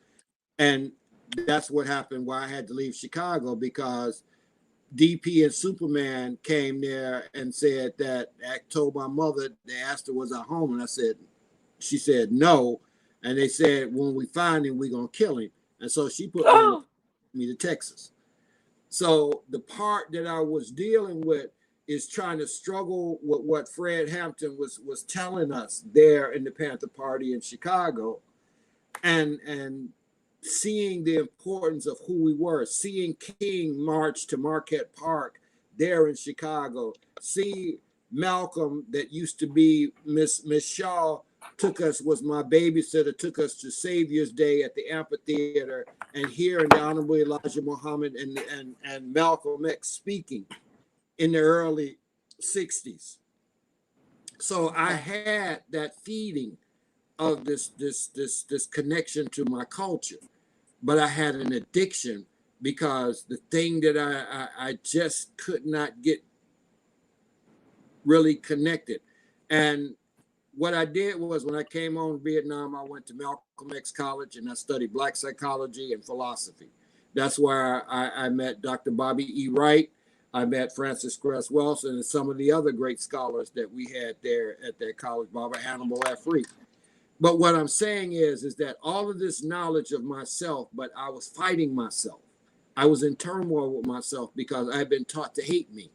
I remember riding, going to Mississippi to see my great-great-grandpa in the front seat with my grandfather and sitting there in the seat, and he ran a traffic light, which was hanging on the string. And I said, Dad, you ran that red light, and it was on that light on the string you ran. Policeman pulled him over, and he said, boy, did you see that light? And I looked at my grandfather, and I said, Dad, I'm a boy, you a man. That's what you told me. Tell him that you a man like you told me.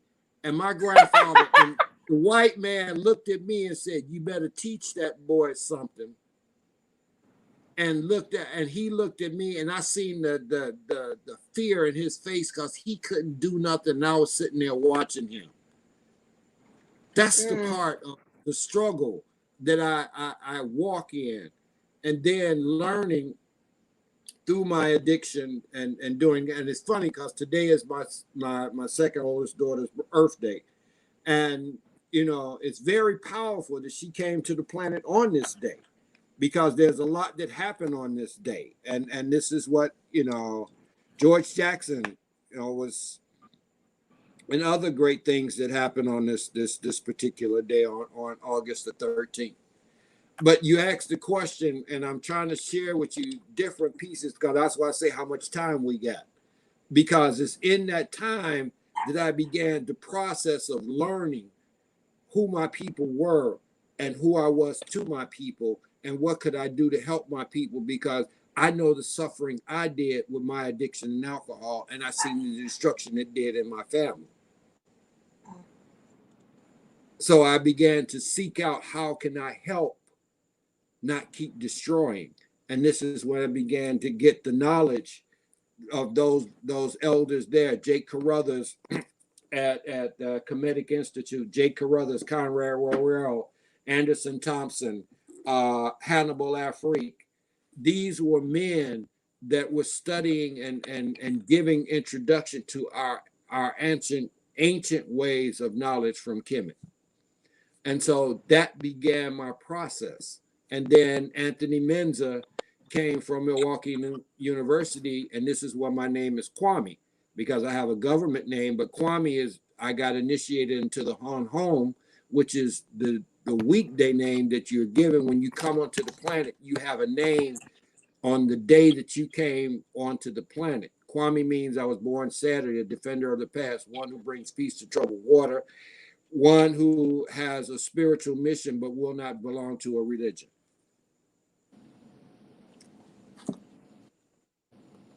So that is the African part. And then my grandmother, my great-great-grandmother, Caroline Allison, who was a full-blood Shawnee that had a husband, Englishman, that they came there and settled in Mississippi in 1866, is who I was to the bloodline of my indigenous, because when I was out there saying Black Power, oh yeah, doing the Panther thing, my grandmother said, boy, I don't know why you out there doing all that old black stuff. Your people are Indians.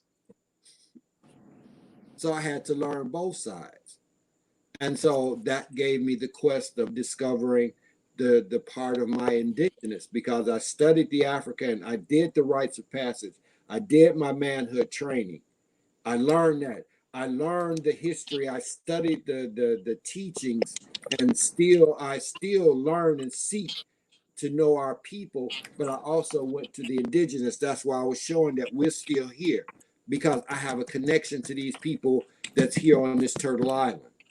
And so being able to clarify and say that which I am is who I am, and those ones that I come from, when you said 7 generations, I go back to Caroline Allison, which would be maybe 4 because they came from Canada on the Tombigbee River and settled there in Aberdeen, Mississippi. So I can't go any further than her and Jimmy Allison when they settled in 1866. But on my African side, I know the plantation, I know who owned, I know where they were bought at, and I know where they come from. Okay. Most people don't know that. I'm not blessed like that. And that's another thing. We try to find our ancestors. But my mother's father was from a reservation on Florida.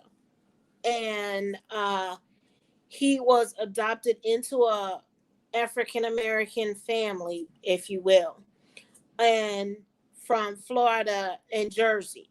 And they changed his last name. At the time, it was Hunter. And then it was changed to Dunmore. So I've gone back, but back in the day, like when we do our research, this is very important. I can't find him because my grandfather's brother used his driver's license back in the day. One person can take the test. My grandfather had a CDL license to drive. And my uncle, his younger brother, used a driver's license later on, I guess when he transitioned or whatever, but also used his driver's license and got in trouble. And he was supposed to go to jail.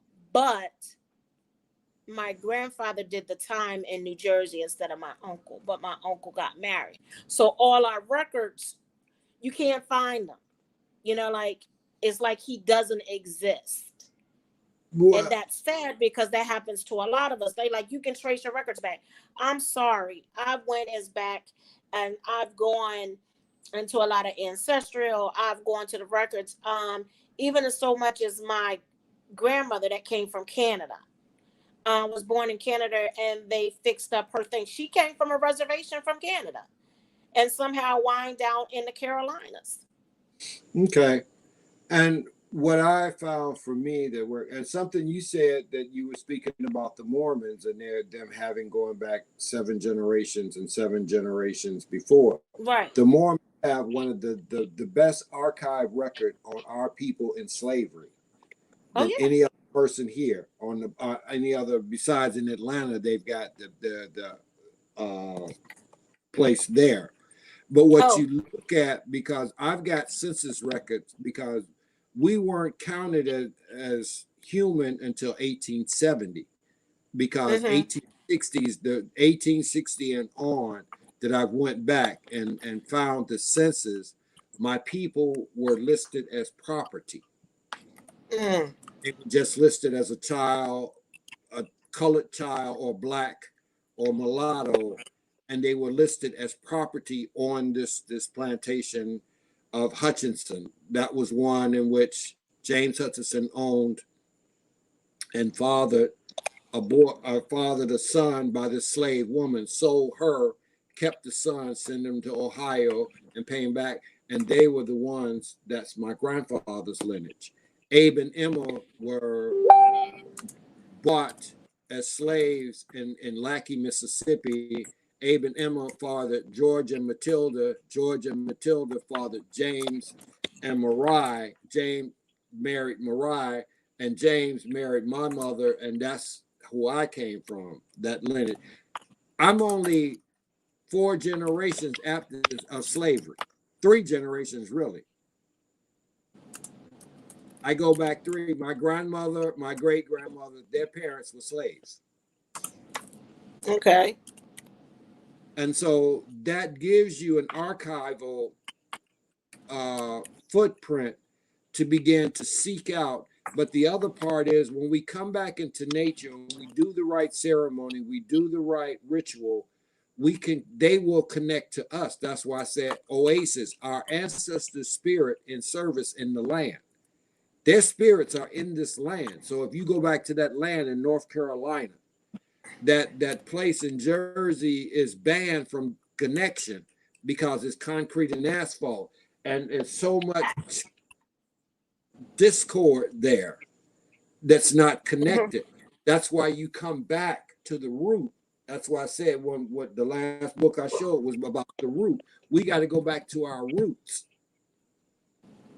And we really go back further than that, because that's why I said in the gene, is because it's in the human gene, goes all the way back to the first woman of white people, that they looked at the mitochondrial DNA of all 147 women when they did the experiment in Emory and Oxford, to find out that that sand woman, that little pygmy woman in South Africa, has the gene of all humankind. Everybody's gene comes from that one woman. January 1988, Newsweek and Time magazine. If you get it, you'll see a black Adam and Eve on the color, and they're saying who is the real human. They did the experiment to confirm.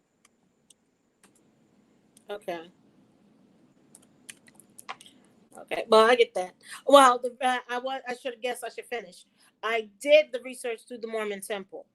And this is another thing people need to realize too, because my ancestors have been since 1920. They can seal your records. My mother's great-grandmother's records was sealed. They did the baptisms and they had her records sealed. So I can't go any further. And that's my great-grandmother. So I'm like, how can you seal the records? Because I went as far as in the temple as we can. I have access like that. And I did, because there's an ancestry place that we go when we do all that stuff. And I went as far back. I even asked my cousin, and my cousin was like, she said, you don't realize when you came in Mormonism, we've been Mormon since 1920. I was like, what? She said, we've been in Mormon. Our family has been Mormon since 1920. Been Mormons, part of Mormon religion. Then you know about Nauvoo, Illinois. Say that again. Nauvoo, Illinois. 3 corners. I don't know anything. Okay. This is where we have our gathering every year. We'll be there September the 27th through September the 30th. This is where John Smith and Brigham Young brought the religion there on their way going west. And they got into a fight with the townspeople, with them trying to recruit and take their women and marry off their women, take their women, because Mormon, right, they would. So they got into a big fight. John Smith, who was the head of that, and Brigham Young was his follower, killed him there in Nauvoo, and took the rest of the congregation and moved from Nauvoo to Utah. That's where they began. Whoa. See, they don't put that in the book when you learn about Brigham Young and Joseph Smith. Right. But and then again, because they had a big battle, and it's a big thing, because the 3 corners, that's where Illinois, Missouri, and Iowa meet there on the Mississippi. And every year we're there on the Mississippi with the gathering of the circles, where we bring grandmothers and grandfathers, and we bring youth out of the city to come there and camp and teach. Okay.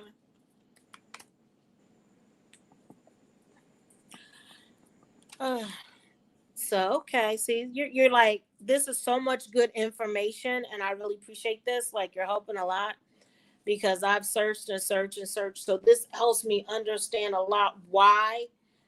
Like I said, as me and you've discussed, I've been around in different religions and different aspects as well. You know what I mean? So this helps. Okay. Really much. I'm sorry, I'm multitasking. Well, that's something my grandfather said. Never underestimate the power of a woman. Just when you think you got what she's doing, she's gonna change it. Okay. But she has to be that way, because she is a life bearer, and she has to be able to look at herself and then look at what's going to be for the child, and look at of that. And so that's why she's ambidextrous. She uses both hemispheres, but she's basically in the right hemisphere where the man is in the left. Okay. Corey, you still there? Corey, he cut off camera because of the dogs were barking. Now they darn. I see his picture. That's all. I was going like he was. He he said, was "Mom, the I gotta go Q&A on the man. camera." Right? So he had some great questions. I don't know. You know, I know the dogs are down here. Who knows? My son is a multitasker as well. So he was doing the dogs and trying to and I was trying to translate. So I had to go off of one device and come on another because the internet is not strong on one. So, but that's okay. We'll make it work out. Your bandwidth will work, but you know, nothing is faster than thought. I don't care what speed they try to make it. It's a blink. And Is it nothing is faster than a thought, because when you think it, it's past.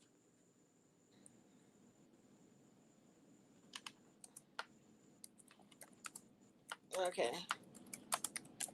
And you know that I'm transitioning too, so it's like this is the perfect time. Everybody seems to be up. Okay. Well, I gotta unstack these books. Well, we appreciate you sharing all the books because we're gonna I don't know if we're still online because we are, honey. We still live. Right. That's what I said. I'm multitasking. Right. And so yeah, we're still online. We got off of Blog Talk. Blog Talk just cut off. I guess 60 minutes is 60 minutes, and it just dropped off for no apparent reason. Kind of upsetting, but it is what it is. But we're still on YouTube. We're still on Facebook. We're still on Twitch, Twitter, and what was the other one? Periscope. Okay. So tonight's show, we will download, and like I said, it'll be up and running on Spotify. Give me 3 days. Well, so I'll start hearing phone calls and going, I saw you on YouTube. I saw you on this. I saw you. And I'm going like, what? When? I don't know anything about that. I don't do social media. I use YouTube as a part in looking up certain things, but basically all of that. I saw the handwriting on the wall when it was coming out because I worked for FedEx for 23 years, and James Barksdale, who was him and Fred Smith partnered to start it. When FedEx made their first billion, James Barksdale took his part and split from Fred Smith and started Netscape, and didn't look back.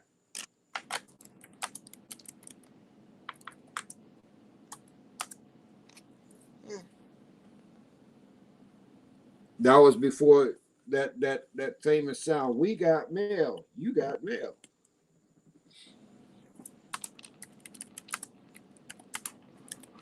Okay. I like that. Yep. I used to. Okay. I go for it. And what I'm saying is, when I was talking about, we're looking at that part I read about CDC and what they're getting ready to implement in this timeline. And the part for us is being able to have readiness, Boy Scouts, be prepared. The thing is that people have to begin to look at your survival skills and making that emergency pack, like you're saying, that used to be in the car, and you had blankets and you had candles and you had certain things that that you kept in the car in case of emergency. But the same thing has to happen when we have electrical storms and the lights go out. You got to have candles and flashlight. Your water goes out. The things that you got to look at is better to be prepared, forewarned as forearmed. It's better to have your emergency kit on hand and things in it and replenish periodically. So when that event happens, you're not scrambling trying to find something in the dark or while it's storming or things are falling apart around you. You know where that bag sits and you know how to practice, and it needs to be a drill, especially if you have children, in being able to teach them how not to panic as bad, but to tell them, okay, we're going to meet here, and you have your little backpack and you have your items that you're going to need to bring with you. Because those basic items can make a difference if you make it a few days or have to make it for weeks. Because if you don't have enough to replenish and to barter, especially if the power go out, ATMs don't work, and you can't swap that American Express. Right. Hi, Eddie. Hey, big bro. How you doing? You got Eddie in the house. He said, and hello, Kwame. All right, Eddie. How you doing? It's like we doing it. So, the numbers man in Chicago? no, that's my brother from the Carolinas. The one that, hooked the sister that's up. Florence. See, I got two Eddies. Eddie from Chicago and Eddie from Florence is the one. That's your big brother. Yes, that's my big brother. He looks out for his little sister. I'm so grateful. Yeah, because he had been telling me about you, and he was going, man, you need to get on. You need to get on. I said, man, just tell her to call me or do something, and he hooked it up. Everything is in divine order, and I've learned this. Right. Because I used to wreck my life, and I learned through a higher power that if I sit on the passenger side, I get a better ride in life than trying to get up under that wheel. Okay. Wow.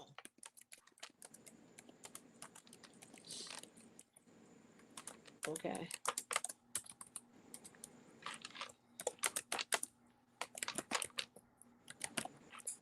Okay. Okay. All right. I got what I need. Oh, yes. Never underestimate the power of the woman. All right. Corey, they said, what's up? I don't know why you're not online. What's up? Unleash your camera. You got me sitting here.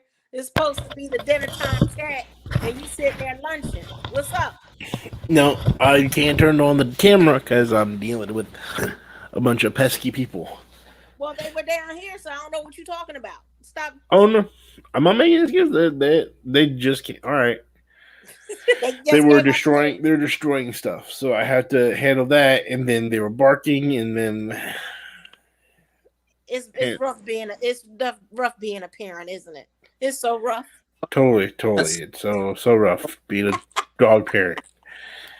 Sorry about that. I had to rile them down. So I was like trying to figure out like they were ruining the show. They're tug of war. You gotta get that dog whisper manual. Yeah, pretty much. And see, the only thing that you got to oversee is every canine is a wolf. And the thing of it is, they're not supposed to be domesticated. But we try to make them human when they understand it's like, no, I'll do what you need to do to feed me, and get the little pets that I need to do. But when you let a dog go in the woods for about 5 days, you become a wolf again. What? Wow.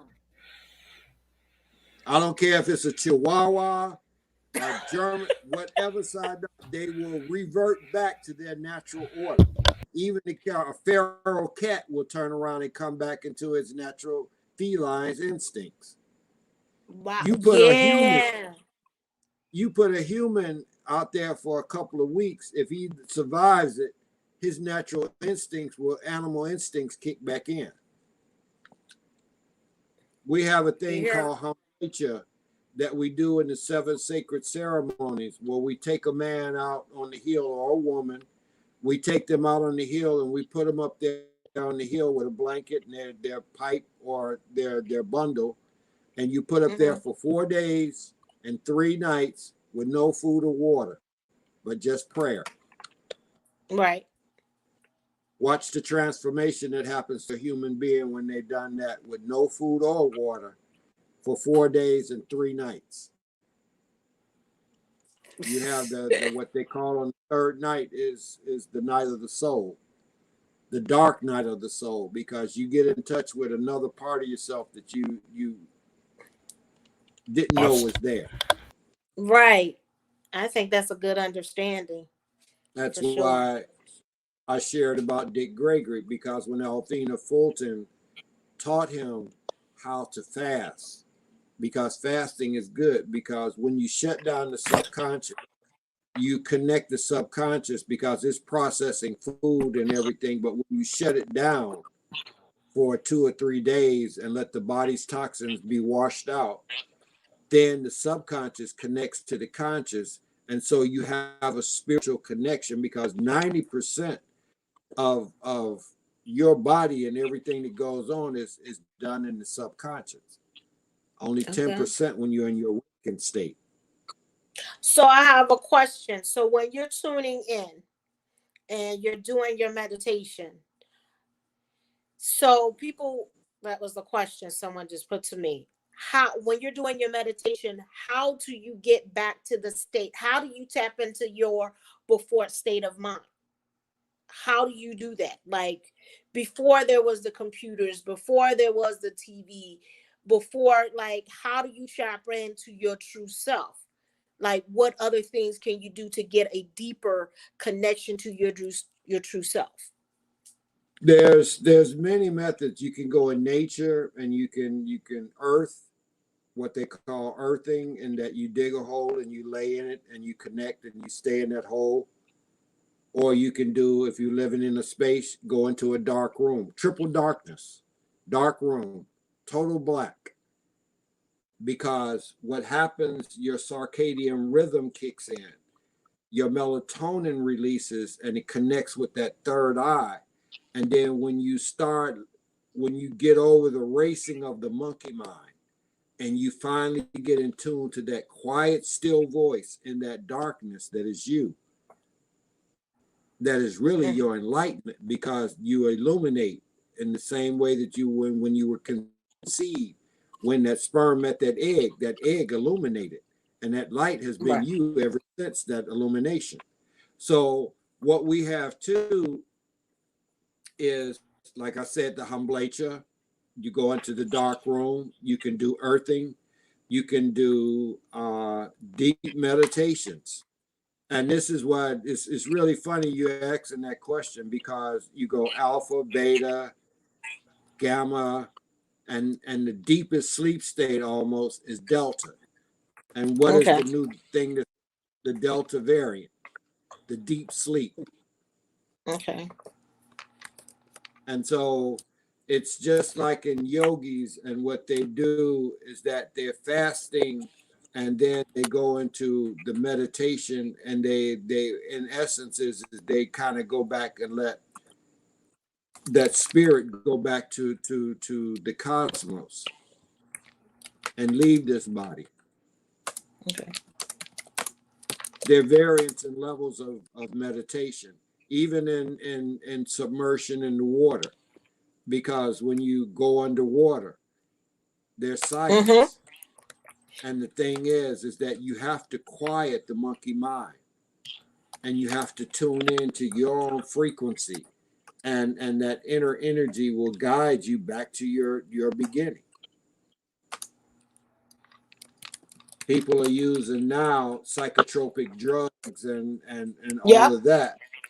And so they're looking at the plant medicine to help them, but what's happening with the plant medicine is that they're depleting its soul in the excess that they're using it in, that it's not growing back and replenishing in the way and the potency it needs to be. And so they're substituting and growing this medical marijuana and this hybrid this and hybrid that. It's not the natural. Ashe. I give it to you. I agree. And I said something about it, and it is what it is. But I totally agree with that. But it's those quiet moments that you have to. It's just like at night. People should look at something. We're sitting here. We got computers, so that means we got Wi-Fi. We got a fan turning in the room. We got lights on. All of that electrical current is interference with your frequency. And so what we have to do is turn off. That's why this is why I got TP tent in my front yard, and I have a Nipe, a sweat lodge, and a 4-man tent in the back in the woods that I can go in. I can come out of here and go in there and sleep among the trees and on the earth to get away from these frequencies, because you have to disconnect because it distorts you. Right. It does. All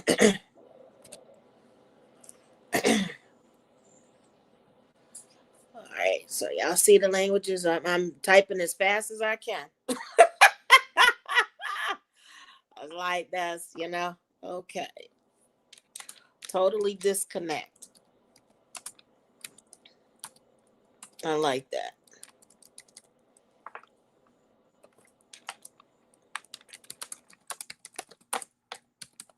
You have any questions you want to ask my dear son while your mama's doing this?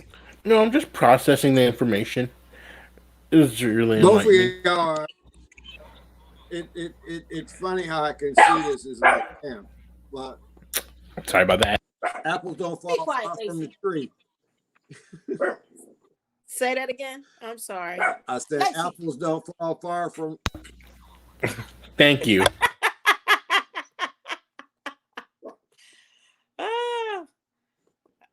Good thing. All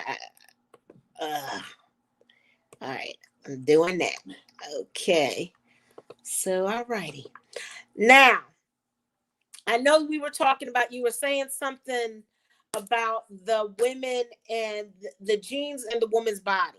That's what I like that you were talking about, the male and the female, and because it basically, kind of distort what science would have you believe, that the men make the decision about whether a boy and girl come. What? Stop it.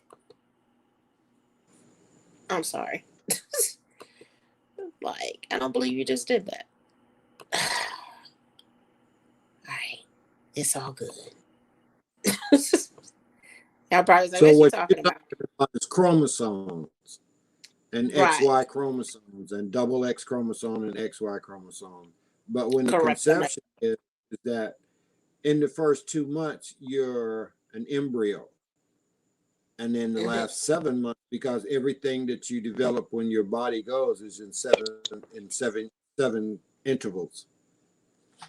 2 months embryo, the body develops 7 months as a fetus to grow into the full body of the person. That every 7 you have a new, what they call 7-inch or 7-year change. And so that part of that genetic happening is that some people say in science that you're asexual because we're all females, but when the chromosome dominates, then the Y chromosome turns into the male. Okay. That's why in India, and they honor and they call the woman's body part is the yoni. But when you spell yoni backwards, it says I know why, because she is the part that knows the Y is the male and how she makes the male, the Y chromosome. Okay. The word backwards says I know why. She knows the male. Okay. I like that. All righty. Put that in there. Okay. I know. Typing as fast as I can, y'all. Like, what? Okay. This is not easy. And all right. You're getting tired, aren't you? Oh no, I'm not tired, but I'm just trying to focused because you're typing and your son is doing what he's doing, and I'm like trying to figure out what else do I need to be, because I'm missing the flow. Well, That's a lot of good information. You're explaining it well enough that I don't really leave any questions. You're explaining it well enough and going into good enough detail that people can easily process and digest properly. Mama Okay. AZ, you have any questions? Is that Mama AZ. Hello? I hope she didn't fall asleep on me. Hello? Let's see. Hello? I think she fell asleep on me. I'm here. okay. I'm here. I'm taking in. I'm here. Okay. I was like, I got Mama AZ on here on the line. So if you have any questions, you let us know.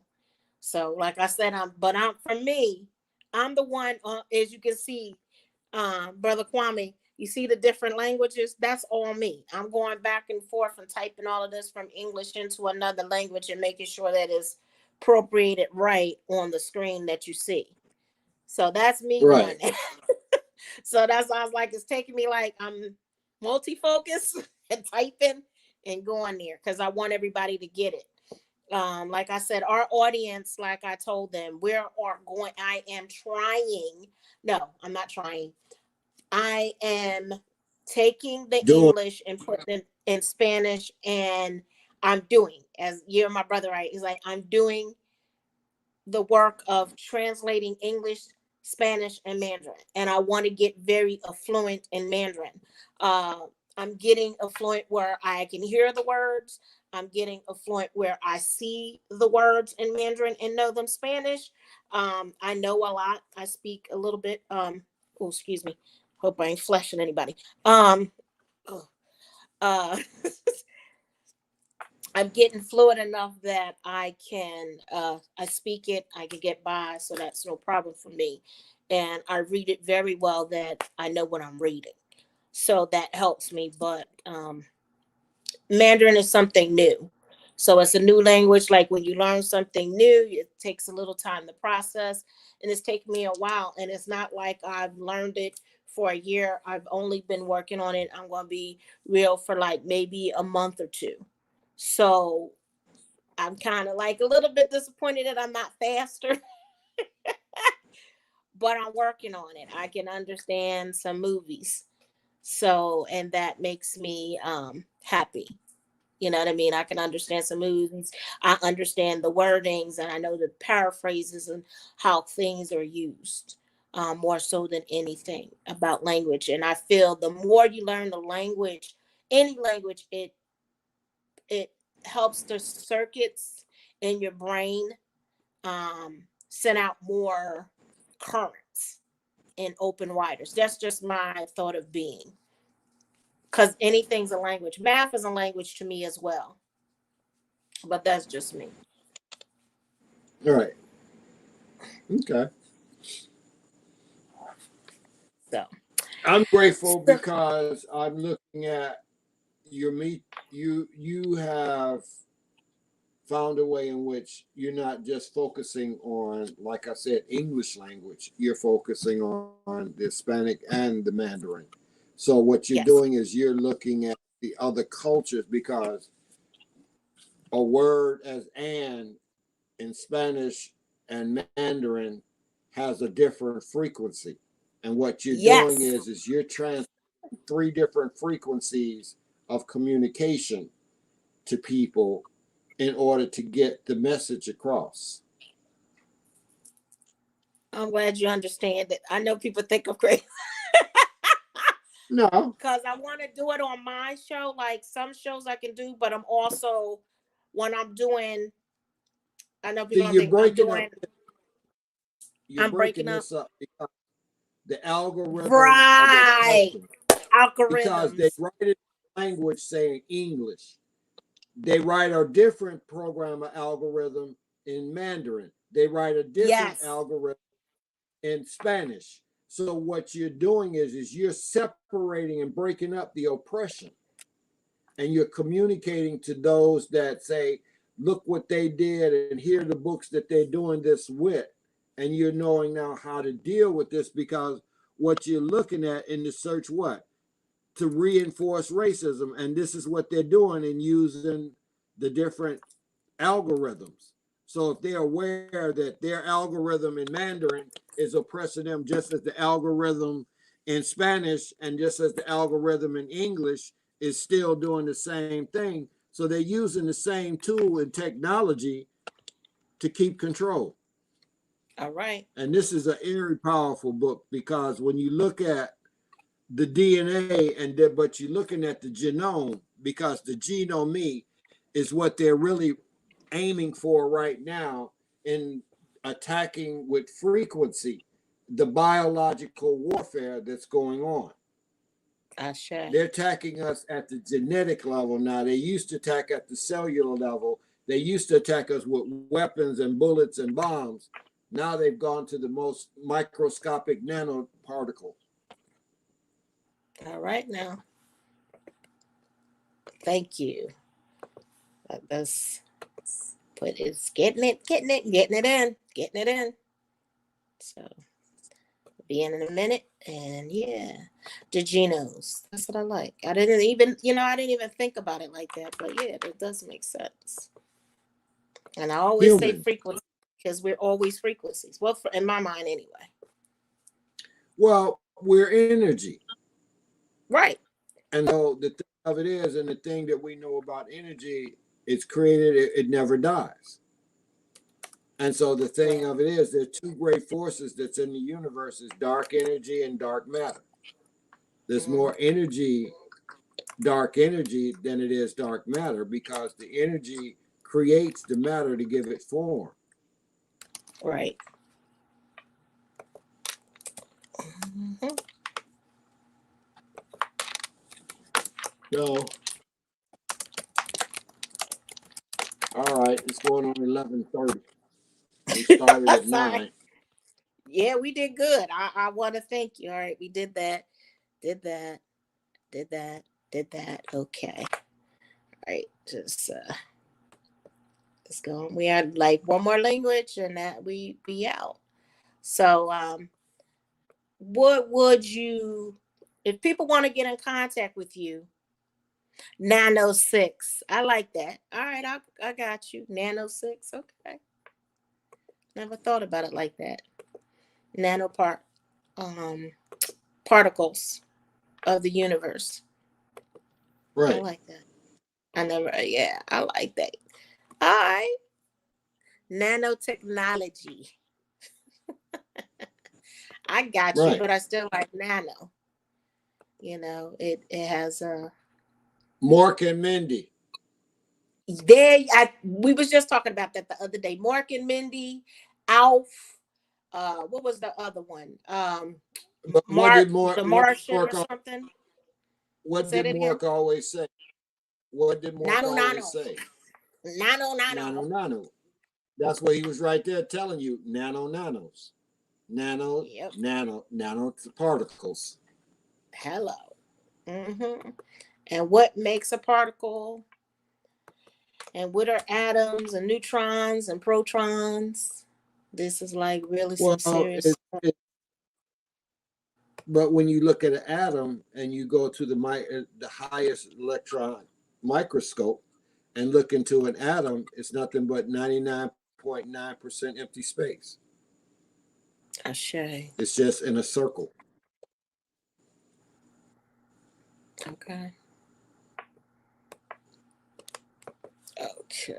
Copy. Same as the universe. It's just space. It's just got particles in it of matter, but it's continuous space.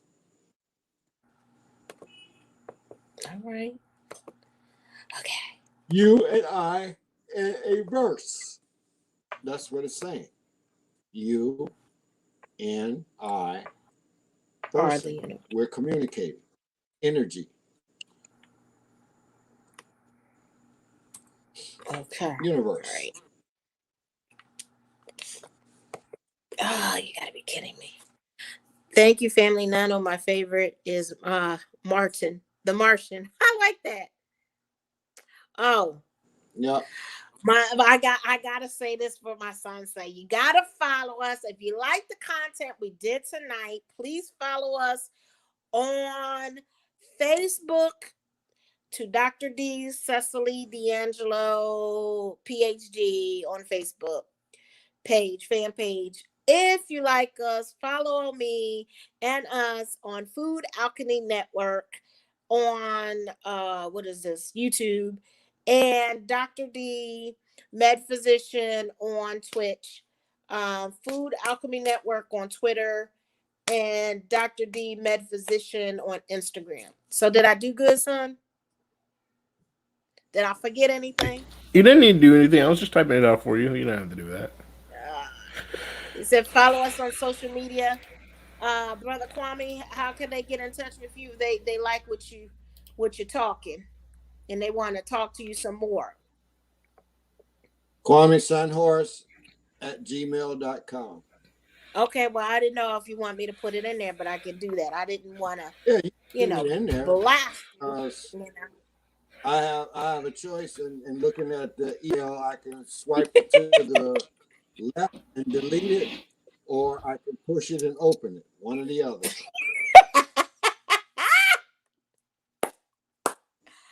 I love it. Pushing it open. Pushing it open. I like that. Okay. Okay, that's cool. Let me see.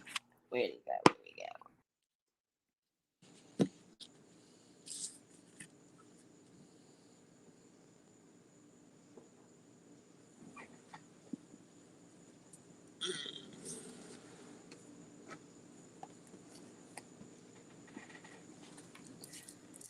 Okay, I want to thank everybody for coming to our gathering. I want to thank everybody for being an active participant in this, and I especially want to thank Brother Kwame Sunhorse for giving us so much in-depth information, but also showing his story and his courage of what we can do. To overcome obstacles, because you're a perfect example of what you can do and how you can make it in life, because we don't even think about it. You know what I mean? So I want to thank you for being that to all of us, that we can look up and say, you know, thank you. And You know, I'm most honored. And the thing is it's an African proverb says a person is a person because they're people. I can't be without you. And so I'm thanking us for being here using this techno spiritual, but we're divinely, as I said in the beginning when I opened up, everything is in divine order, because this is the alignment on this one day, on the 13th out of this whole year. There's only one Friday the 13th, and we chose to be here doing what we're doing right now. And just also important for everyone that is watching on the on Twitch, YouTube, this will be still up on Twitch and also on YouTube to check out all my brother Kwame's contact information. Also his books that he's shown, the plethora of books, so you will be able to slowly read, and he did show clearly on the video, so you can look it up and read more into it.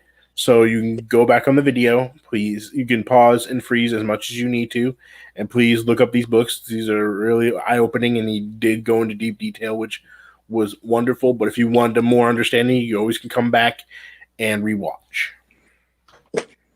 and see him go more deeper thought.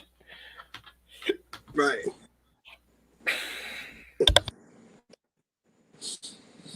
All right, family. All right, we will see you. I'm going to give this blast off. I got to make our announcements. I'm sorry. Oh, wow. I just thought about it. I got to go bring my dog in. Is they okay? I'm going to love you. She's all right. porch. She don't leave off the porch. She knows. Okay. All right. So I want to let you guys know this is, like I said, I'm going to do this the right way. This is Food Alchemy Network. And on Mondays, we present live intuitive life coach Ori with Coffee Ori at 6 p.m. Eastern Standard Time. We also have on Thursday, Angelic Whisper with Reverend Ron at 5 p.m. Pacific Standard Time, 8 p.m. Eastern Standard Time. So just so you know, I'm going to put this in Spanish as well. Like I said, here I go. Friday's dinner time, 6 p.m. Pacific Standard Time, 9 p.m. Eastern Standard Time. And that is with your host, me, Dr. D, but also Corey, upcoming star that he is. You know, that's what I said. He's an upcoming star.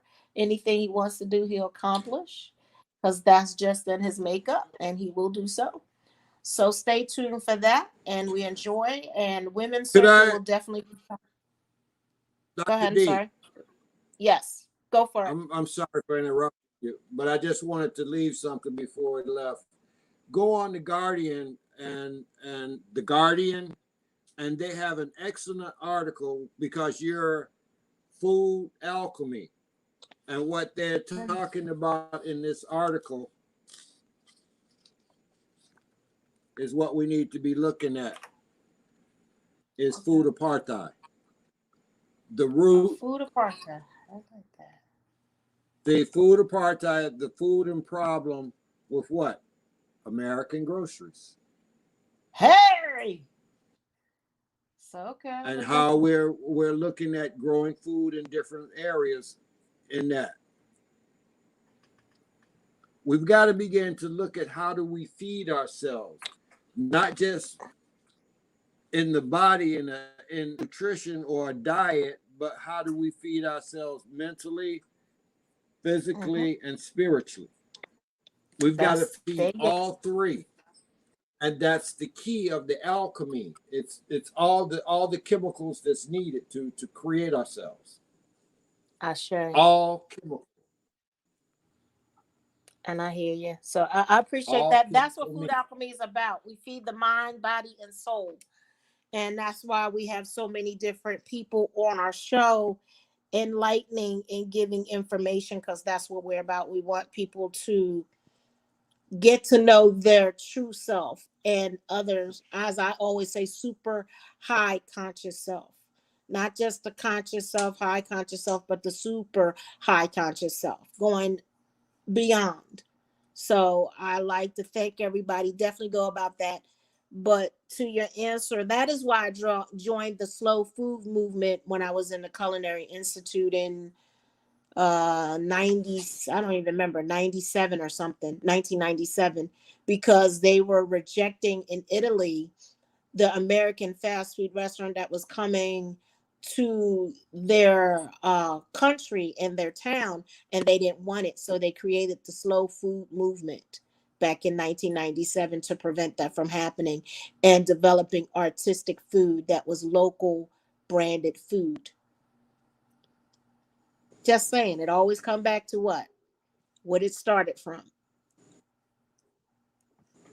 So I want to say thank you, everyone, for joining. If you have any questions, give us a call. If you have also next week we will have Mr. Carl. We'll be having Mr. Ross on. So I hope you'll stay tuned. And again, I'm hoping that we can get Brother Kwame on again. And we also thank you for making this a phenomenal show and being here and supporting and just giving your love and energy. It is well felt and well appreciated.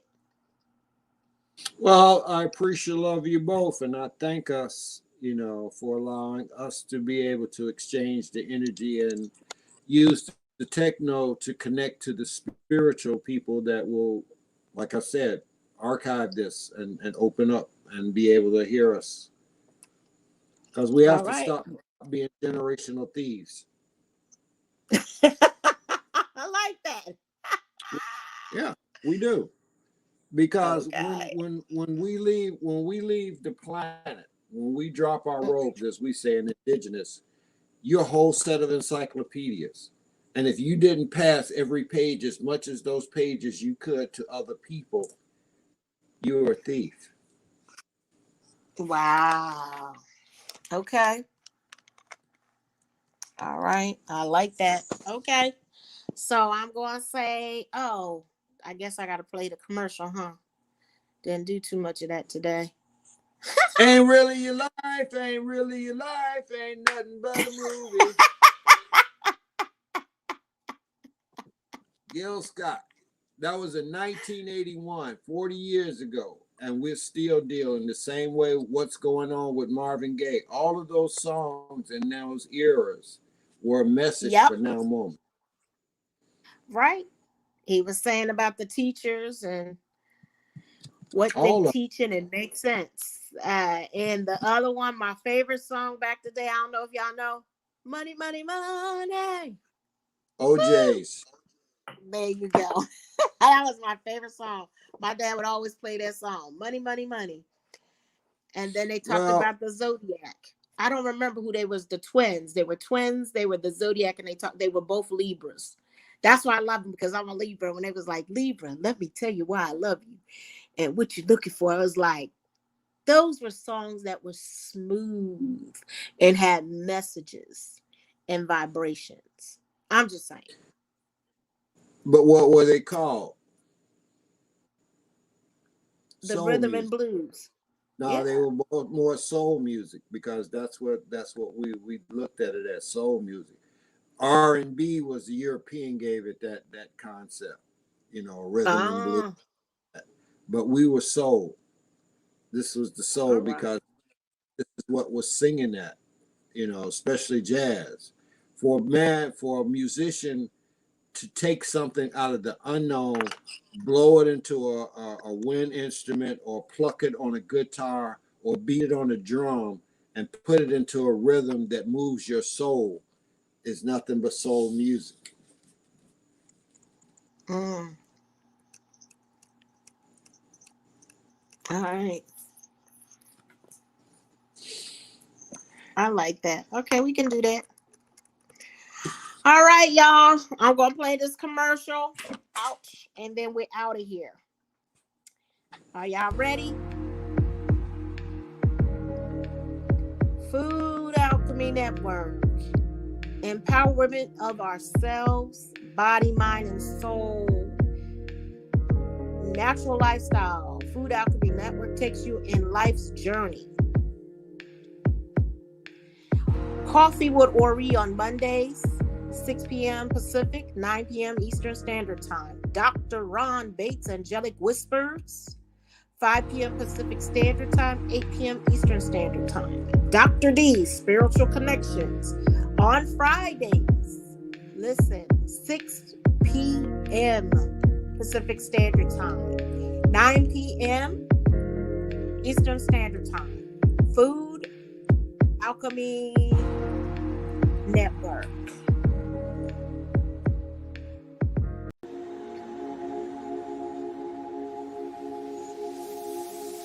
Dr. D, Med Physician, the alchemy within you. We try to go and heal it whole. Put you in alignment with yourself through Reiki, Prana, Muna, Aiki, personal steams, biofeedback, quantum physics, and ionic detox, and food for the mind, body, and soul using crystal vibration therapy works.